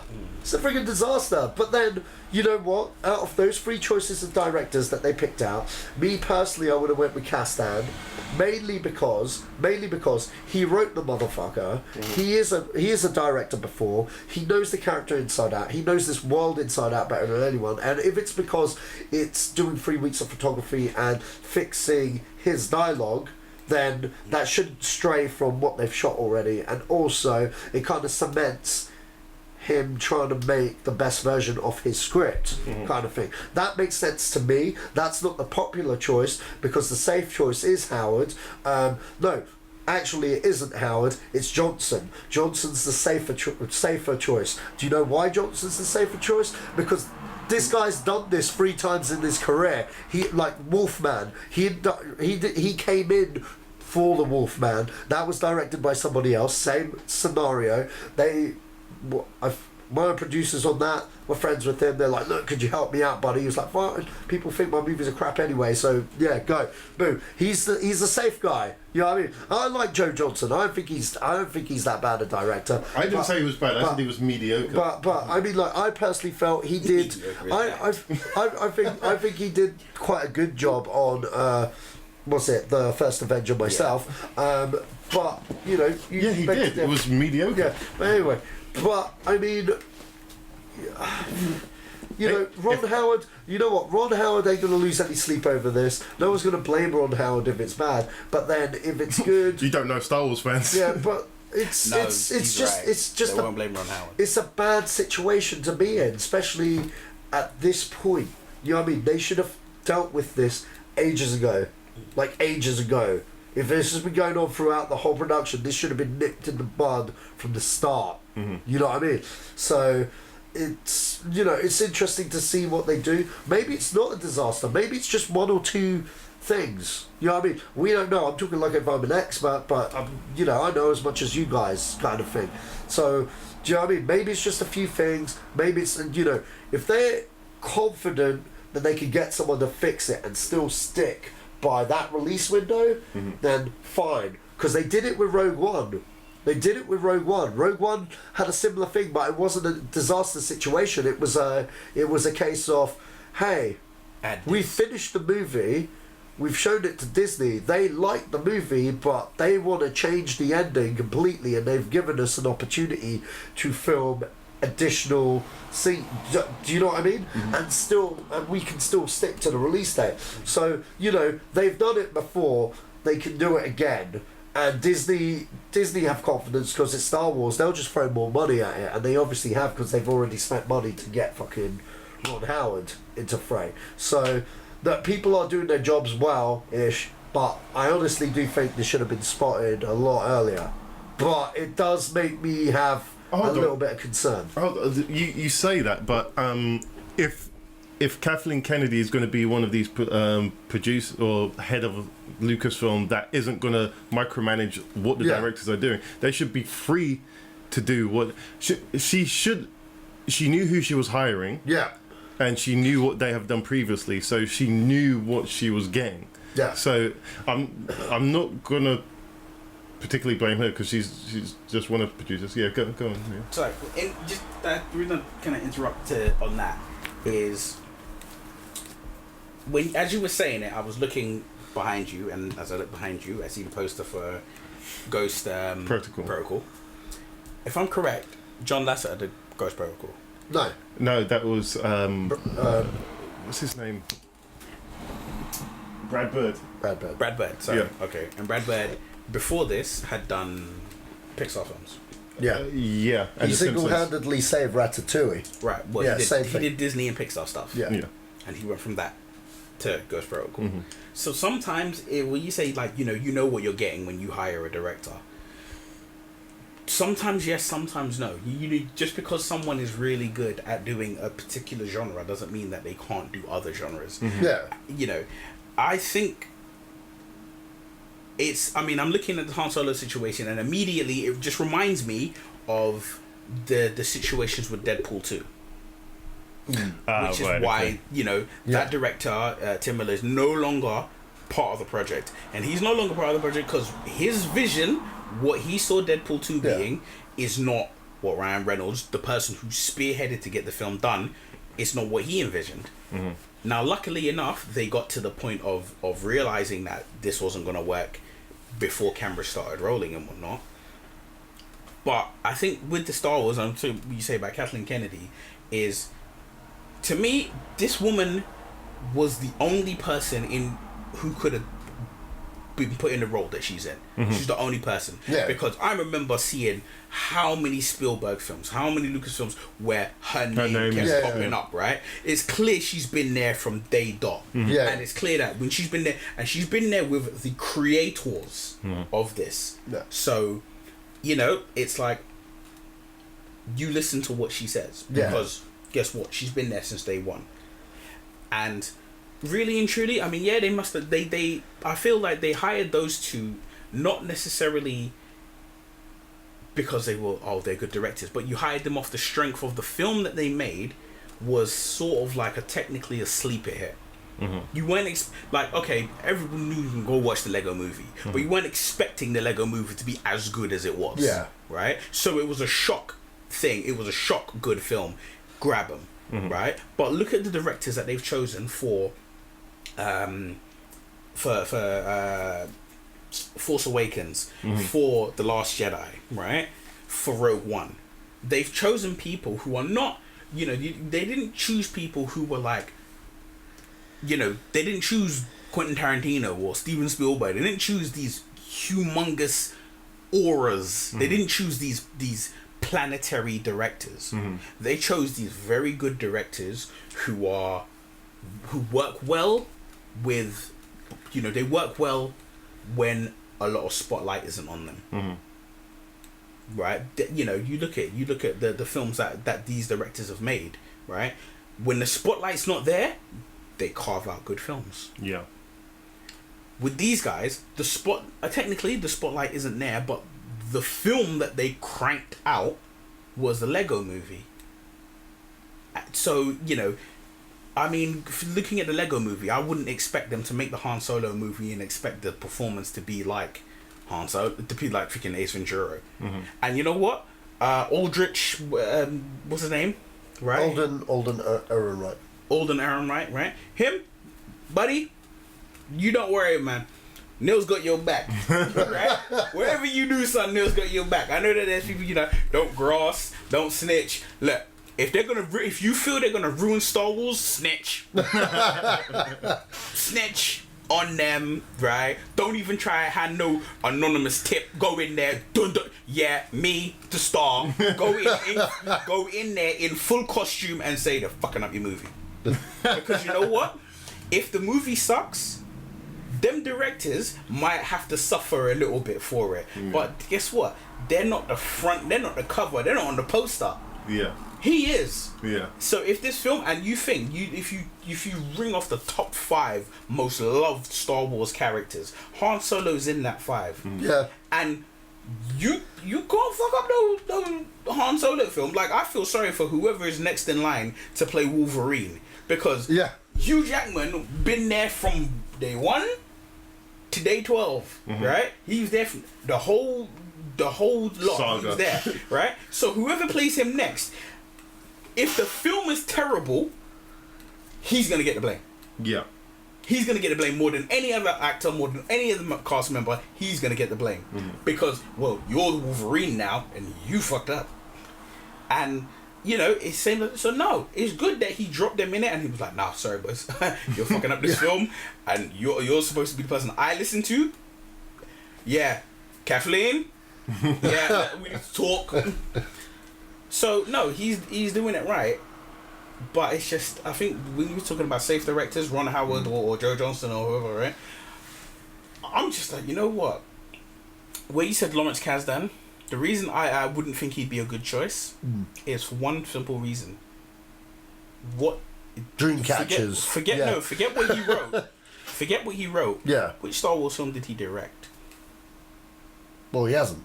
Exactly. Yeah. There's going to be a reason. And you think, George Lucas had options when it was time for Empire Strikes Back and when it was time for... he didn't have that many options for Return of the Jedi, but when he was making these films, he had options of who to pick. Yeah. And he didn't pick Kasdan. He was like, look, you're my guy for writing. You're not my guy for directing. Yeah. So to be quite honest, I'm surprised Zemeckis' name wasn't on that list. It probably was, because that's who Lucas wanted for Episode 1. Phantom. In fact, you know what? For Phantom Menace, before Lucas decided to direct it himself, he went to Ron Howard. He went to Robert Zemeckis. He went to Spielberg, didn't he? Yeah, he went to Spielberg, and everyone told him to direct it himself. Everyone told him. To be honest, do you know what? Everyone gives George Lucas such a hard time. If they want to say it was his fault for the bit, you can blame all the other directors that he went to. Everyone was like, yeah, do it yourself. Yeah, because they probably looked at the script and went, no. You got this, George. You got this, George. You see them hateful friends? Yeah. They want to see you do good, but not better than them. And they were just like, no. Like, George, you should do this. Oh, do you think I should change? No, not one word. No. It probably was. No, it probably went down. Can I change? No, you can't. Well, hey, if I can't do stuff, maybe you should direct it, George. That's probably how it went. But, probably, yeah. You know what I mean? Like, but, because I'm pretty sure that, like, Robert Zemeckis would have been like, yeah, could I get Bob Gale to, like, do a little bit of a rewrite? And then Lucas would just be, whoa, what's wrong? What's wrong with this? I don't think he would. I think he would have a discussion, because from everything that I've seen George Lucas in, he seems like a fairly he'll listen to what you're saying. I actually want to hear an argument with George Lucas and what was that guy that produced most of the sci-fi shows like Battlestar and Deep Space Nine? Ron Moore or something like that. I know who you're talking about. Do you know who I'm on about? Because there was this Star Wars TV show that they've written loads of scripts for, and apparently, like, Dave Filoni was saying he was in a room where Ron Moore wrote like some script regarding, like, I don't know, I think it was Darth Vader or a legacy character, and then George Lucas and him actually had an argument. What? And I would love to see what that and Dave Filoni was just like, whoa.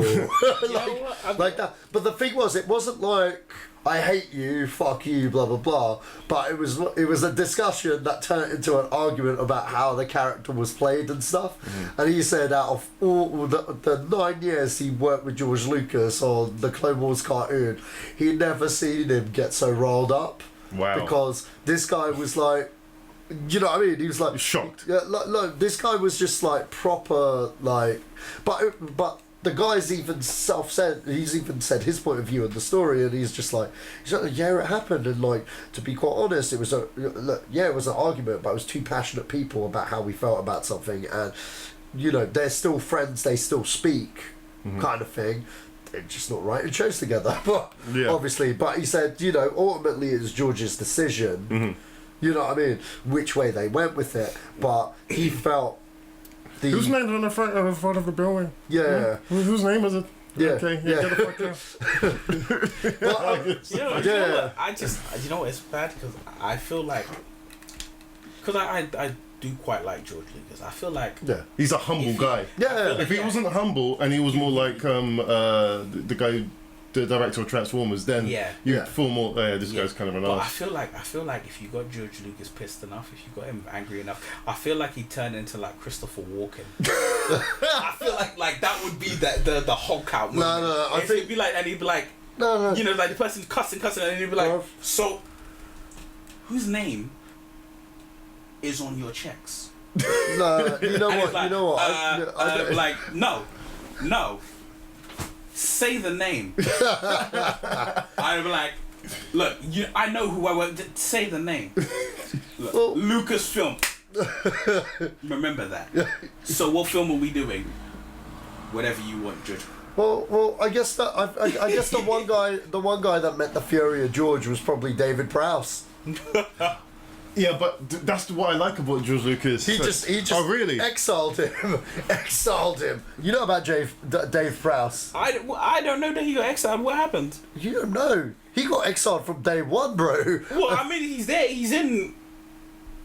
all three of them, isn't he? Yeah, all three. He never came back for no cameo. Notice Force Awakens, every character, every actor from A New Hope came back in some form or the other, except for David Prowse. Now when there's Star Wars Celebration, who's missing? No, he was there. No, hasn't been for a while. He's been at film and Comic Cons. He's not been at the official Star Wars. He was at the one that we went to. The one that we were both there. He wasn't there. Was he not there? No, he was not there, man. Well, damn. He's not there. He's exiled from Lucasfilm. He's exiled. Do you know why? No, he was original Twitter. Twitter originated from this brer. What did he do? What did he do? Say? Well, once they were making original Star Wars, you got to understand, he got hired because of his physicality, and he was probably the tallest guy in Britain at the time. Yeah. And he was on this space film with a talking dog and you know, all this crazy shit, and he's just like, what a piece of shit this movie is. And he used to treat George Lucas like the coffee assistant. And he proper wound George Lucas up, but George Lucas couldn't fire him because he was the tallest dude in Britain. And he was like, I need you to play this role. Yeah, I need you to take this role. Yeah, exactly. And then when it became really big, he was still a bit of a jerk off, but he wasn't as big of a jerk off kind of thing. Well, Lucas wasn't there on set on The Empire Strikes Back. Oh yeah, of course. But the thing was, throughout Star Wars and even Empire, he was spoilers. He'd be like, he was telling all the secrets away. That's one reason why he was never told, I am your father. He was like, Obi-Wan is your father. But there was only like the official stories. There's the only people who knew were Kazdan. Another director. Kazdan didn't know.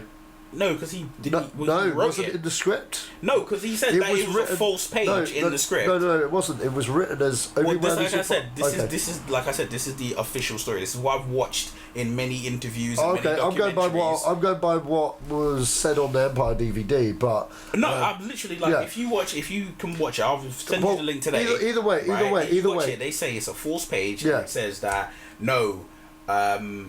Obi-Wan killed your father. Yeah, that's what I just said. But that's what I just said. Obi-Wan is your father, right? And he said, "Oh, there was a false page that said that." Yeah. And they said that Kazdan and Lucas pulled, what's his name? Mark Hamill. They pulled Mark Hamill aside, and they were like, "Listen, this is what he's saying. Yeah. This is the truth." Yeah, but I'm saying Kazdan didn't know that. The only person that knew about it was Lucas, and the only other person to know was Ivan Kershner, the director, who was there for the ADR thing. Yeah. Kazdan didn't know. Kazdan found out when he watched the film. Okay. That's what I've always like. Yeah. Look it up. I don't know. Maybe I could be wrong. I'll send you a link today. Maybe I'm getting too old and maybe I'm remembering things, but I'm pretty sure that's what it is. Okay. But anyway, either way, it's a similar kind of. Yeah. Anyway, David Prowse was not told. Didn't even get involved in that because Lucas didn't trust him. And then when it came to Return of the Jedi, you see, he was promised that he'd be in the movie, so he was assuming that he was going to be Vader when his mask was off, but no. What happened was they were filming a scene with Darth Vader, and then in another room on another side of the set they were filming. Lucas shot the scene with Vader with Mark Hamill taking the mask off. Lucas himself directed that, and then. That day or something like that, David Prowse was like, "Oh, so when are we doing the mask unveiling thing?" It's like, it's being done on the other side of the set. It's like, what? But I'm not there. He's like, you're not playing Vader and that. You're just him in the suit. And that's when it like spun on him. Like, you what? You know what I mean? And then after that day, gone. Ghost like Swayze, just gone. And now, gone. And then Lucas was just like, "Yeah, we ain't paying you a dime. Lucasfilm ain't paying you checks. Fuck you. You know what I mean? You're a prick to me, so fuck you. You know." You know what? But yeah. But yeah. I'm going to tell you my assumption of Ron Howard directing this Han Solo film. It's the best thing to do. Yeah. Course correction. Use someone who understands the industry. Yeah. He's a veteran. he knows what he's doing. Yeah, Come on, totally. man, he started out with Roger Corman. That man's gold dust. His fingers are gold dust when it comes to making a film. Plus, like, he's Lucasfilm royalty. I mean, like, he directed Willow. He has a good relationship with Lucasfilm as well. He's in American Graffiti, you know? Yeah, he is. Yeah. So, and he's already got a good long-standing relationship with Lucas as well. I mean, like, you know what? It is probably the better. You know what? I get it. I get it, and I get why he was picked. Yeah. And you know, we'll have to see more until we know more. But it's going to be very interesting because it's going to be interesting what they show in D23, which is in a couple of weeks, is it not? I mean, you know, you would have expected more on the Han Solo stuff, but I don't think we're going to get that now. No, I think they're going to be smart enough to focus their attentions on Last Jedi, and we're probably not going to see or hear of Han Solo for a little while until they've they'll probably release like the poster. Comfortable. They'll probably do like a release of the poster or something. Yeah, maybe. Or the title even. Yeah, maybe. Oh, was it not already released? I thought it was called Solo. No. No? Okay. There's no name for the title yet. Okay, we're running under time, so we'll get through these as quick as we can. Okay, so next piece of news is that Daniel Day-Lewis is done with acting. He confirmed through on an official statement that he's retiring from acting, and I think that's a bit of a shame, but I really wish the last film he did was either a Marvel film or just a film so left field that no one would have seen it coming. Like he'll be in Batman. He is the next Batman or something, because he would act the shit out of that, man. Can you imagine him as Batman, as like a veteran Batman? That I think that'd be awesome. But I mean, he's done a handful of films, right? He's got quite a body of work over the years. Yeah, Last Mohican, My Left Foot, Beautiful Laundrette, Lincoln, There Will Be Blood, Gangs of New York. I'm forgetting a whole bunch of stuff. Yeah, the ones you just mentioned are the ones you know. Yeah, the films that I know. I know he's done a few others. He did. Where he was the anyway, point being is that he's renowned for being the best actor since they started naming actors. I wouldn't go that far, but he's very good. I'm inclined to agree with that. Do you think, because he did this before in the 90s where he said, yeah, I'm done, and then he came back for Gangs of New York? And so, do you think he's just doing... Because he's a cobbler or something. He makes shoes. Or his day job is making shoes, and he's an actor part-time. He'll find, okay, I'll take this part. And I know he's very selective in the roles he takes. Yeah. You know what? It's going to sound horrible, but I'm like... They're like, oh, Daniel Day... You know, it was in BBC News and everything. Oh, Daniel Day-Lewis is retiring. My whole outlook on it is, you know what? Thanks for the memories of what? Yeah. Yeah, I mean... He makes shoes for a living? Yeah, he's a cobbler. What? Yeah, he's a cobbler. Yeah, because I'm just like, I mean, like he made amazing films. It's nice that he's retiring as opposed to certain other actors who pass away or certain other actors who there's an illness and it takes them away from acting. He's, you know, leaving essentially on his own terms. But really and truly, I'm like, there's a million actors. You know, there's probably 1 billion actors, yeah. There's so many people. Yes, you're the only guy to win 3 Best Actor Oscars, and you know you're doing your thing. You've done it right. You've done amazing. But if you're choosing to leave, then you're choosing to leave. You know, I mean, and maybe that's because he's not one of my guys, so to speak. You know, like. The day that Quentin Tarantino hangs it up, I'm gonna be crying. I'm gonna be like, "Oh, he's gone." No, trust me, he's not done, man. You know, he's like got too much of an ego. You know what I'm saying? The way when he hangs it up, I'm gonna be hurt. But it's just a thing of, okay, you're retiring. I'm like, you know what? Maybe it's because I was young at the time, or maybe I just didn't see the gravity of it, or maybe I just didn't believe it. But when Sean Connery hung it up, it was just like, all right. He just hated Hollywood. He's hated Hollywood for a long time. Yeah. And but, you know, it's that thing of when, you know, actors are going to hang it up. Unfortunately, as bad as it sounds, unfortunately, we're at a time now where there's always going to be someone else. You hang it up, there's always going to be another dude to step into your shoes. Who do you think is considering that people see him as the greatest actor of our time, who do you think is in that road set? To be honest, I couldn't pin anyone down in that road set, because for every one person that I could name or think of, like any actors whose names come to mind, like you asked me the question, immediately the names that came to mind were people like Robert De Niro, Denzel Washington, you know, but that's me just kind of I look at their body of work and I pick them, you know. But at the same time, maybe because Daniel Day-Lewis is quite specific in the film roles he chooses, maybe that's why people give him such love. And yeah, you know, okay, he's a method actor, and you know, it's like when you look at the method actors and it's like, okay, so you say there's Daniel Day-Lewis, and then there was Marlon Brando, and then there was Heath Ledger, and you know, it's like you look at the method actors really dive into the role, you know, and it's like, oh wow. But you know, it's like he was a method actor before method acting was cliched. Now method acting is cliched, and you hear like the stories of Gerard Leto on the set of Suicide Squad, and he got so into being the Joker that, you know, he sent another cast member a dead rat as a gift.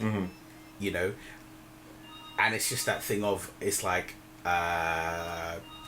too far. Too far. Yeah. Right. But I mean, every actor has their moment.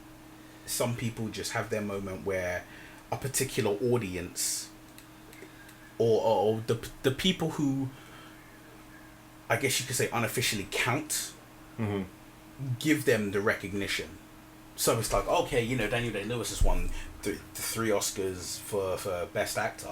Now, you know, there's tons of people in the world who look at it and say, oh, you know what?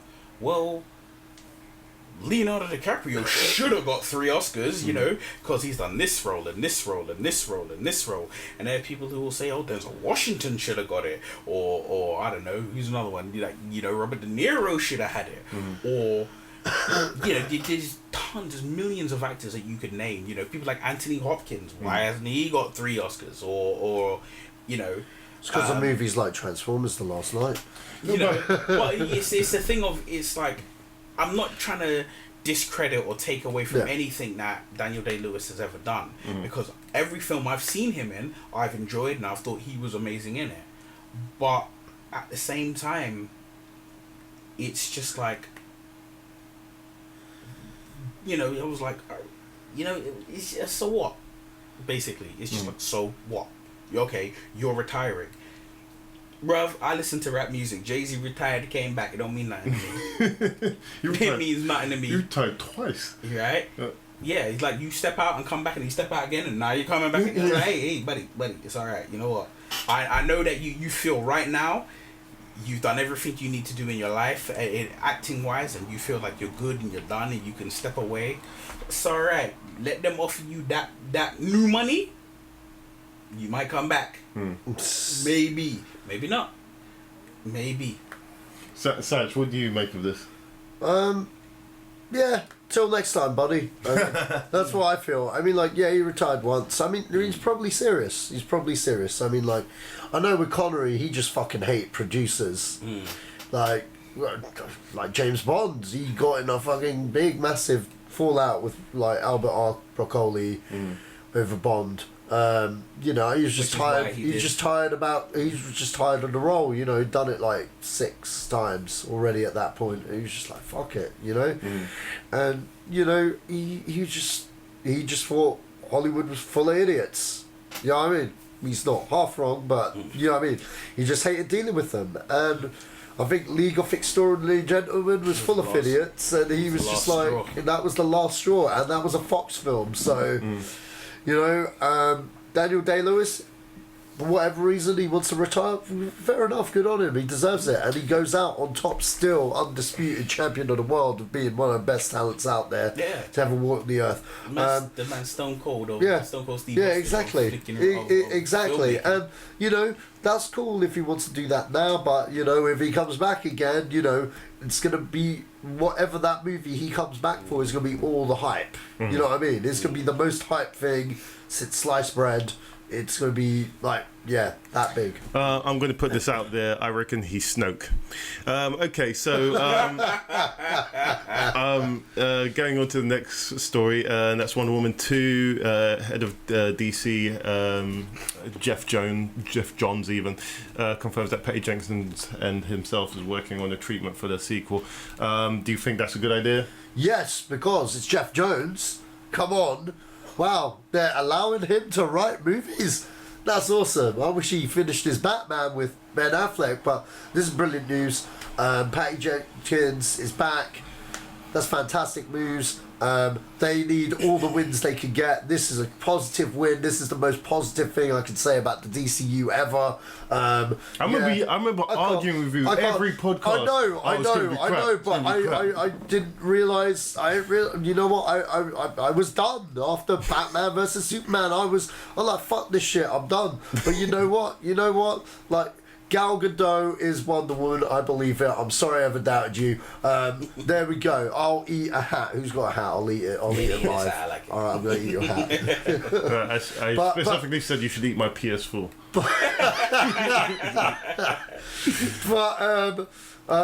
Creamy. What was I going to say? I say let's have a 70s Wonder Woman and fully embrace Wonder Woman off the Linda Carter era. Let's do it. Let's Let's bring that theme tune back. Let's do it. The theme tune she has is fine. Let's go. No. That's the first thing. No, I mean like at the end of the credits, you know, like they whoop out the Spider-Man. Don't confuse the audience, man. That'd be awesome. Have somebody Wonder Woman. Have somebody playing the song on the radio when they go. Yeah, do that. That's fine. Yeah, just have that little nod, man. And I just want a 70s Wonder Woman like really badly for a sequel, and then the third one bring it to present day. And yeah, that'd be awesome. But that's just my 2 cents. And you know what you could do with the 70s villain? You could just bring up a villain from the comic book off that era that was popular back then, and also kind of like, you know, because it's the 70s, it kind of brings all the older audiences that remember the fucking show and just go, holy shit, Wonder Woman, because you got a lot of old people that don't even know it's a fucking comic book. Seriously, like my mother, she's just like, Wonder Woman? There's a Wonder Woman movie? It's not Linda Carter? You know what I mean? But yeah, Linda Carter's like 8 or 60. Yeah, but that's the first thing my mum was going to say. Linda Carter's still hanging around the superheroes right now. She's in Supergirl. Yeah, she's in Supergirl. But I mean, you know, like, yeah, I'm down for this. They're probably just going to go straight to the current day, but this is where I wanted Captain America to go. I wanted it to go through the ages, you know what I mean? And I think this would be cool. But, you know, whatever they do, even if they don't do what I just suggested, I'm sure it's in good hands. You got Jeff motherfucking Jones up in that house. I still don't know why he's so good, but read comic books, my friend. Read comic books. Yeah, that's comic books. It's not film. No. Honestly, like filmmaking or script writing and comic book writing are so similar that, you know, you could take, if you just took the panels, just the writing of a comic book, you could make films from it. You wouldn't have to change a word. Look at Sin City 1. They didn't change a word. There's not a word of dialogue that's changed. Well, I think some of the dialogue needed to be changed, though. Right. Like, whenever someone says, "Shop or I'll plug ya," you know, it takes a particular actor to pull that off, and that's my only... as perfect as Sin City is, I love that movie, only some of those actors could pull that line off, and some actors, it just sounded wooden as hell. But... you know, I get why they put it in there because of it being a comic book, but I agree with everything you say. Just that 2% just there, you know what I mean? Just that 2%, only because you brought up Sin City. But you are right. Yeah. But I had to say, I mean, the fact that they're doing it, cool, no problem. But again, as I said countless times, every time I've been on the podcast and we've spoken about DC, I said what the DC equivalent of what these Marvel films were, and I always said Wonder Woman was going to be the Captain America, Winter Soldier, the first Avenger, and it's come out, and I've been proven right. You know, I saw it the other day. I really like it. Yeah, I think there are a couple of things that are not. Hey, man, win's a win. Win's a win, man. Yeah. Leave it alone. Hey, look, you know, in the words of Vin Diesel in Fast and Furious, it don't matter if you win by an inch or a mile, winning is winning. They won. Great. Cool, yeah, win's a win, man. I think with a sequel, again, it touches onto what we started when we were talking, and even what we were talking about before when we were talking about Ghostbusters and things, you know, and we were mentioning, once you set rules, you got to keep those rules. As long as they keep those rules, when they do Wonder Woman 2, it'll be fine. The reason Jeff Johns is so great is because when Jeff Johns got his writing assignments, before he became who he is now, when they gave him his writing assignments, they gave him the comics that weren't really working. They gave him Green Lantern, and this is to show the power of what this man can do with a pen, of what he can do with words. They gave him Green Lantern after Green Lantern was basically like the Transformers film franchise. It had just got bad and bad and bad, and they'd done one epic storyline which had just ruined everything that you loved about Green Lantern. It had just been destroyed. And he, over the course of 6 comics, made Green Lantern so relevant that you don't know how that as a comic book fan who was reading Green Lantern, you don't know how you can live without him. He made him so relevant. He made him so relevant that in the comics, Green Lantern punched out Bruce Wayne, Batman, full costume, punched him out, and all Batman could do was just be in the dirt looking up at him and be like, it's alright. It's alright. He couldn't step up and be like, you're gonna lose a hand for that. Right, he was just like, it's alright. It's alright. And it's like, it's the equivalent of literally like getting just an unknown director and saying, here's everything we've done with Transformers. You need to keep this going. You can't change what we've done, but you need to keep it going, but make it right. And then somebody basically makes an Oscar-winning Transformers movie. That's what he did. That's why he's so important. Okay, all right. Well, I guess we'll see. I mean, that the Wonder Woman's already getting close to what Batman vs Superman made. So. It's a winning formula. It's winning. It's positive. So whatever they're doing, keep that lightning where it is and move ahead with it. Triple X4. Yay! You didn't like the last one? Okay, let's move forward. Hollywood, what the fuck is wrong with you? No, it's Vin Diesel. He formed his own production company to make Triple X4. Doesn't he own Original Road or have something to do with Original Road? Clearly not. A newly formed production company, the H Objective, officially announces development of the 4th installment of Vin Diesel's Triple X franchise. Vin Diesel, what does the H stand for? Hate? The hate Objective? You just about scraped it with Triple X3. Why would you go do Triple X4? I know you're beefing with The Rock about the Fast and Furious franchise, but come on, buddy. Yeah, well, who knows? I don't know. I've got enough to say about this because I didn't see the last Triple X, and I'm not going to see this one either. I'm not going to lie. I thoroughly enjoyed the last Triple X movie. I thought Triple X3. I thought it was cheesy as hell, fun. It gave me jokes. It wasn't a great movie at all, but then I went in there with that expectation of I wanted something light, and you know what? It had Donnie Yen in it, and he didn't disappoint. The only thing that I got annoyed with Triple X was they chomped fucking Tony Jaa, man. They made him like sidekick. They made him like a side man. You know what I mean? He was a side man in Fast and Furious too. So. Oh man, you know what? Fast and Furious annoyed me. How do you have Paul Walker? I know man was dead and everything, but like, come on. How do you have Paul Walker kill fucking Tony Jaa? Get the fuck out, man. That really annoyed me. If that had ever happened to Jackie Chan in the movie, I would have just got upset. It's like, what would I don't they think do? Jackie Chan would ever agree to something Exactly. And no, we shouldn't. No, we shouldn't. And well, yeah. There's a difference between Jackie Chan and Tony Jaa. Tony Jaa's no Jackie Chan. Oh, I don't know. About 10 years. What? No. No, you know what? Let's keep in mind here. You're right. Yeah, let's keep You're in mind right. here. You're absolutely right. He is no Jackie Chan, but you know what? His debut with Onkback, if he'd stayed the course of what he did, Yeah, with what you Onkback, just said. Yeah, but you got to understand that movie was so fresh, and it was like, wow, you could be the next Jackie Chan. He could have been the next Jackie Chan. He could have. He isn't, but like he could have been.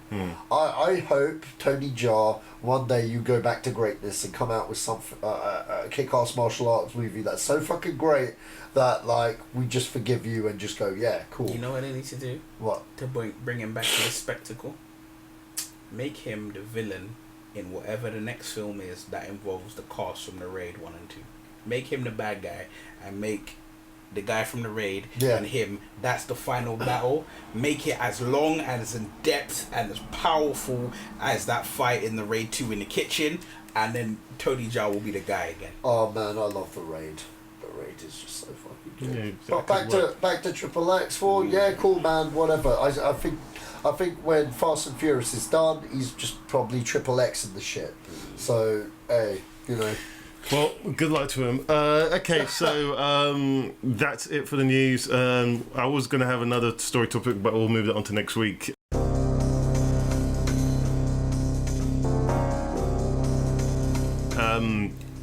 Okay, films opening this week is what we're on now, and we have Baby Driver, The House, All Eyes on Me, and Despicable Me 3. Out of all of these films, I would say Baby Driver was my number one to see, then The House. All Eyes on Me, I don't relate to because I didn't like Tupac. People are going to shoot me for that, but it's alright, people shot Tupac too.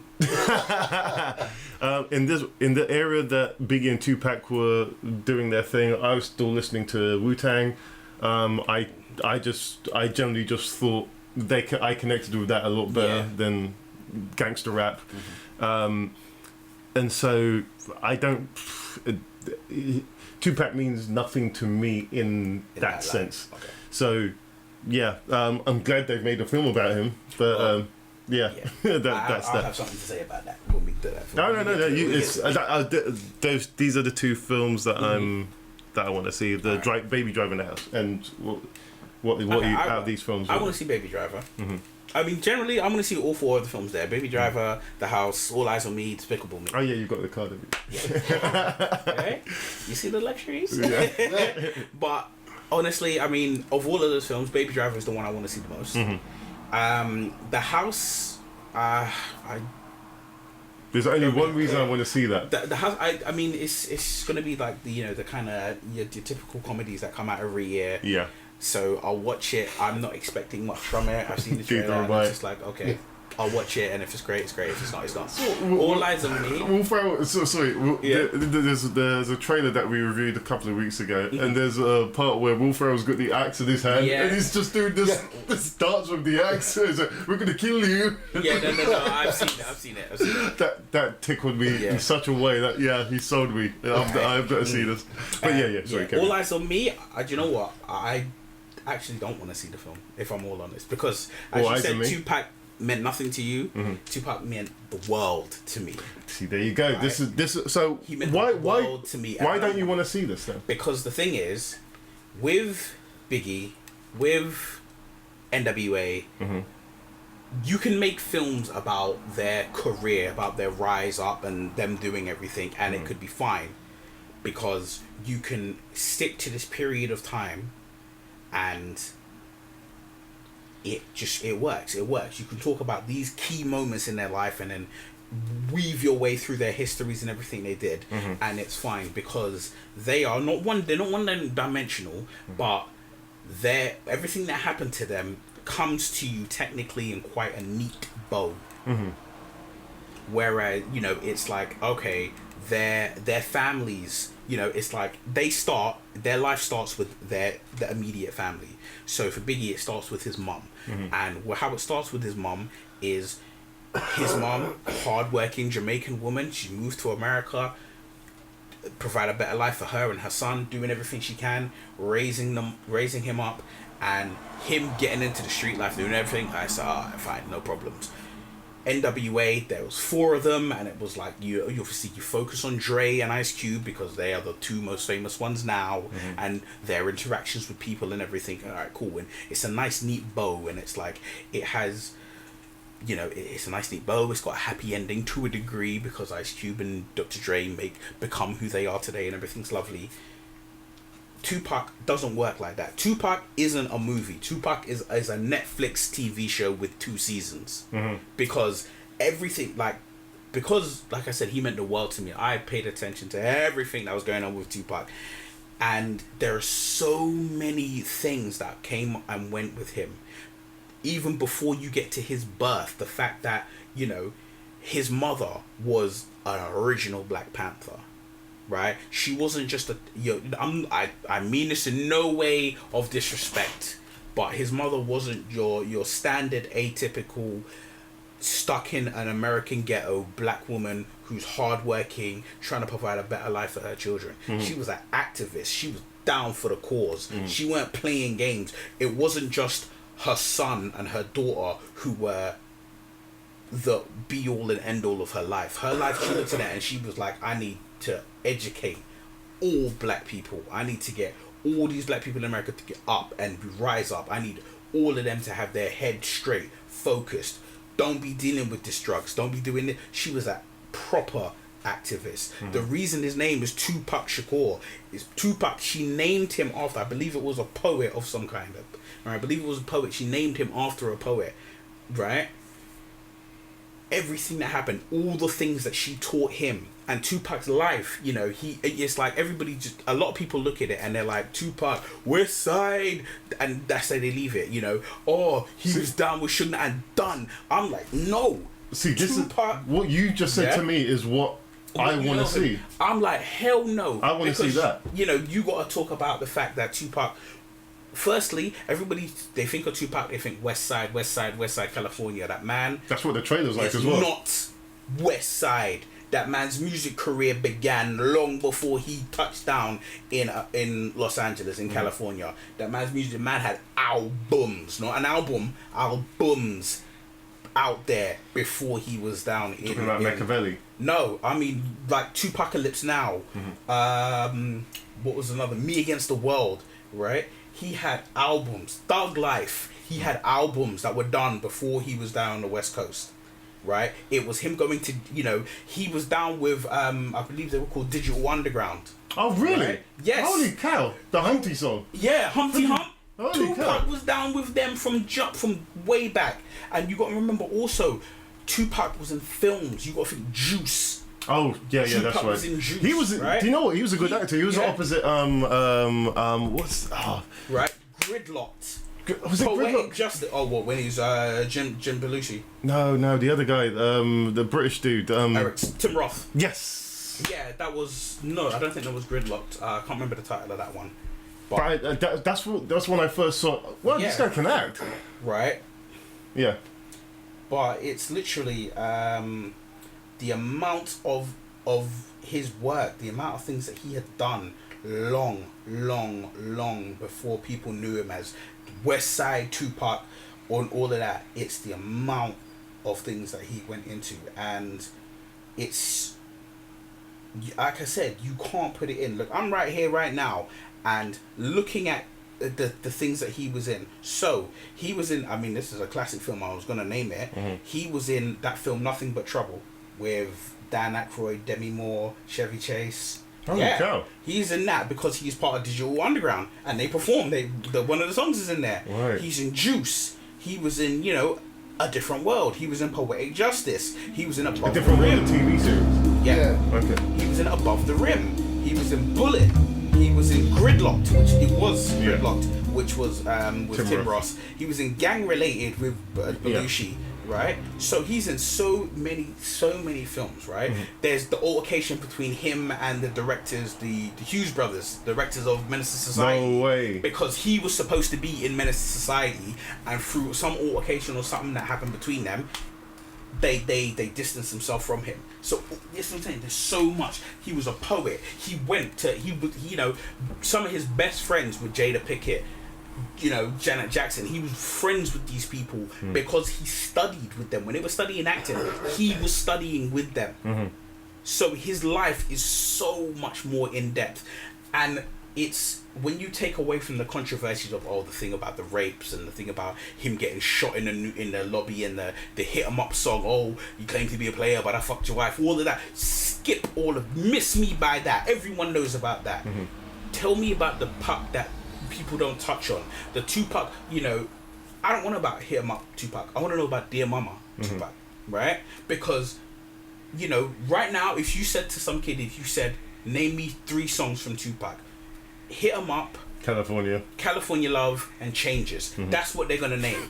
They're gonna name you them 3 songs, right? And now, granted, with Changes, it's fairly interesting because only one out of a song that's 3 verses of 16 bars, only half a bar or 1 bar has changed from when he said it to 20 years later after his death. Really? And that's one line where he says, I know it's not heaven sent, but we ain't ready to have a black president. Right? That's the only line. Everything else that he said in that song is relevant today. He's got so many songs. Brenda's Got a Baby, Dear Mama, Wonder Why They Call You Bitch. He's got all these songs that people don't really know about. If you into Tupac, you know about them. If you're not, you don't know about them.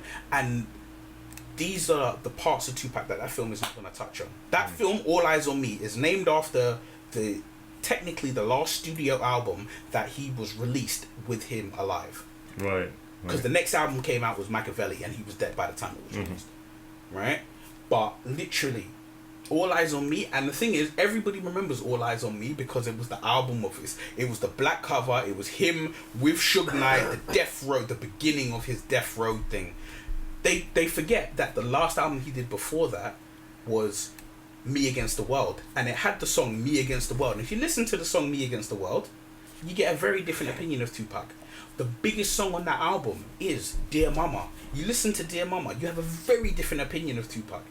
It's not the Tupac that everyone looks at as the thug life on the stomach, the bandana around the front, Ja Rule trying to be Tupac, 50 Cent everybody trying to be Tupac. No. It's so thing, and I just know that film isn't going to touch on it. I mean, you've seen the trailer, right? Yeah, I've seen the trailers. And the trailer didn't. It's not something that. Sometimes biopics show something about a singer or an artist that you go, oh wow, I didn't know that before. This looked like it was paint by numbers. Yeah, and that's the problem with it. And that's why I had this isn't going to tell me anything that I don't already know. Yeah. I don't need to see this. Yeah, I mean, I'm gonna try as hard as I can to avoid like conspiracy theories or anything like that. But for me, Tupac was the last black revolutionary. Right? He was the last kind of revolutionary character who could talk to every audience. He could talk to the young kids. He could talk to those who were of his age group. He could talk to those who were older, who may immediately be like, I don't want to listen to you because you swear, you call women bitches and hoes, you talk about sex, drugs and money, and that's all you are. I don't want to listen to you. And then they listen to 1 or 2 things that he has to say properly, and they're like, oh wow, you feel that way? Because people don't understand how intelligent Tupac Shakur really was, and because they don't understand it, I feel like this film has been made to keep what his legacy should be away, to keep his legacy as the thug, the gangster, the everything you want to think of when you think of a black American male. He was the most controversial and the most, like, what's the word I'm looking for? He was just like conflicted individual you can imagine. Like 1 second he'd be this hardcore rapper that everything you're supposed to fear in a man, and then on the other hand he could be this man who was so intelligent that he theoretically predicted Donald Trump being where he is now in the 90s. You know, and it's just like, I know this film is gonna just basically, it's gonna touch little bits here and there on the great measure of this man, but they're just gonna be like, you had sex with your enemy's wife, you got shot 5 times, then came back, and then got shot again and died. That's gonna be your film. That's gonna be your legacy. That's all we have to say about you. Yeah, well, I would like to hear more about that. Yeah, but we're ready for time. But everything that you said there is because when I saw, I've got no interest in this, and that's looking at the because it's in the when I went to work on Friday, I saw the poster for it, and it's just got him in that pose, and there's a. Okay, they went that way with it. Cool. I guess they're going the whole NWA route with this film, trying to capture that same kind of audience. But because they made the film for it to be everything you would expect from a rapper whose life was cut short because they were murdered. That's what it's supposed to be, right? It didn't work with the Biggie films. Yeah, I don't think it's going to work with this one. Yeah, I mean, how many people know the book A Rose That Grew Through Concrete? And it's a book of Tupac's poems. Oh wow! One of them is dedicated to Jada Pinkett because obviously, as I said, they were friends back then, right? Were they lovers? No, they were just friends. They were just really close friends. Okay. Now, that's what I was saying. How many people know this man this man had written poems, spoken word, stories. He'd written things and put them out properly. If you listen to interviews of him, especially interviews where he's on film sets, not just music interviews. Listen to interviews of him on film sets and hear the things he has to say about his life, about the way people regard him, about what he thinks about the American government, American school system, Black America, himself, gangster rap, all of these different things. Hear what he has to say from interviews. Your whole perception of Tupac will be completely different. Okay, well, thank you very much. That's really good detailed analysis. So I understand why you're not seeing this now. Yeah. But yeah, going on to you, Sach. Well, I saw Baby Driver yesterday. It's in my top 5 of the year. It might even be my favourite movie this year. It's fantastic. It's amazing, and I'm seeing it again. And I'm definitely probably going to see it at least 2-3 times. It's amazing. It's probably... I want to say it's his best film, but I think it might be Edgar Wright's best film. I think it's that good. That fucking good. It's getting good buzz. It's 100% on Rotten Tomatoes. Going back to earlier, I don't know whether we said it on the podcast or before the podcast, you mentioned you wanted to see Edgar Wright's take on Transformers. I don't ever want to see that. Not because I don't think it would not be as amazing as you think it would be, because I want to see Edgar Wright make Edgar Wright original films. Yeah, that's fine. I was just It's just this is an Edgar Wright film. He's now become, in the League of Directors for me, like Quentin Tarantino, Scorsese. Even though he did direct Ant-Man, he left a blueprint in there of what that should be. And I'm kind of glad he didn't direct Ant-Man, because we would have had a diluted Edgar Wright movie, if that makes sense. This is an Edgar Wright movie, and it's fucking phenomenal.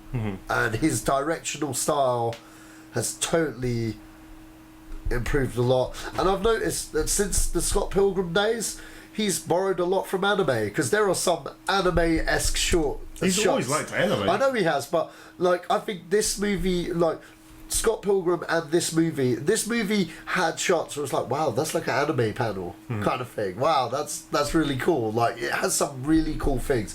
And you know what? He's just a very interesting director in the way he uses the camera. What also I love about Baby Driver, like the use of the camera. You see everything. The car chases aren't choppy, aren't edited to death and stuff. You get long takes. That main kid, I forget his name, but you know what? He must be like some kind of free runner or something. He must be some kind of free runner or something, because some of the takes one shot are like mind blown and really well choreographed. It has the best choreography I've seen all year to certain stuff. Choreography in terms of what? Stunts, action, dancing. It's weird. It's a musical in a way, and a lot of people. Okay. I know there's a lot to do with the soundtrack in this. Yeah. That's not. It's that's really not going. Because you're going into review territory. I love this movie. I get that. And I hope everyone sees this movie. I hope it makes all the monies as well, and I hope Edgar Wright goes off and makes more shit like this. I want it to pulverize Transformers. Oh yeah. Purely because Paramount think they can get away. Paramount and who's the toy company called? Hasbro think they can get away with this. You can't get away with making crap and putting it on the screen. Because it's just going to encourage everyone else to make shit. Yeah, and so I hope this Edgar Wright film wipes the floor, and Wonder Woman and everything else. Even friggin' Alien Covenant. I hope it comes back and says, do you know what? Let's go watch Alien Covenant instead of this crap. I want everything to wipe the floor with that film. Anyway, yeah. Baby Driver. So Baby Driver, I'm interested in that. I actually want to see the 2-pack film just to see like what's going down. I wouldn't put it that high on my list, and I'm not really interested in the house. No, the house I am, but you know, I only want to see it because Will Ferrell made me laugh twice, and the part of the I do want to see it. I do want to see it, but you know, if I got time, I'll see it. It's a paint by numbers comedy, but just for the dance of the acts. Sorry, Despicable Me and the Minions. I think I'll wait till it's on TV unless someone says it's as good as the first one, because I love the first one, and I do think there's a lot of potential in that as a franchise, but like all these animated things, whenever they go sequel territories, it's never as good as what made that first one great. And Minions was a missed opportunity, I felt, because that was shit. But anyway, that's my 2 cents. Okay, so I guess we more or less want to see the same films this week. So, but yeah, that's for June the 30th. So go to your local multiplex and go have a gander at those. And with that, we come to the end of the show. Thank you for listening, people. Sach, where can we find you? And your stuff. Where can we look at your stuff? You can look at my stuff at Sacha Allari on Twitter. And you can look at all of my stuff. Sorry, did I say Twitter? No, I'm are we still saying phrasing? Oh no. Okay, so Twitter, Sashman3 on Twitter, and on YouTube, Sacha Allari, and you can see all my stuff. And yeah, I know, yeah.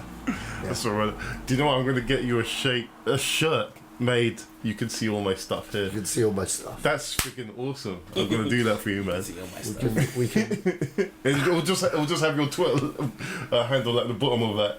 You can see all my stuff way down at the bottom. Yeah. You have to look. I'm making you that shirt, man. Wow. Okay. You can see all my stuff here. And you, Mr. Neil, where can we... You can find me on Instagram and on Twitter. Both of them Shoot for Moon Pics.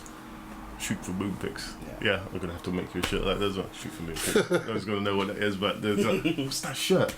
Okay, and you can find this, me and this podcast at any, well, I didn't say any, so you can find it on YouTube, you can find it on Twitter, you can find it on... what's the other social media? SoundCloud. Yeah, that's the one. SoundCloud and iTunes. Or under Zedos Gang. So not hard, easy. When you're on YouTube, please subscribe and like if you like any of this stuff, and leave a comment if you like any or dislike anything you hear. And yeah, that's it. Thank you for listening again, folks. Thank you guys for coming along. Hope to see you guys again soon. I know I know at least I'll see at least one of you soon. And yeah, that was the Zedos Gang podcast, and we are out. Boom.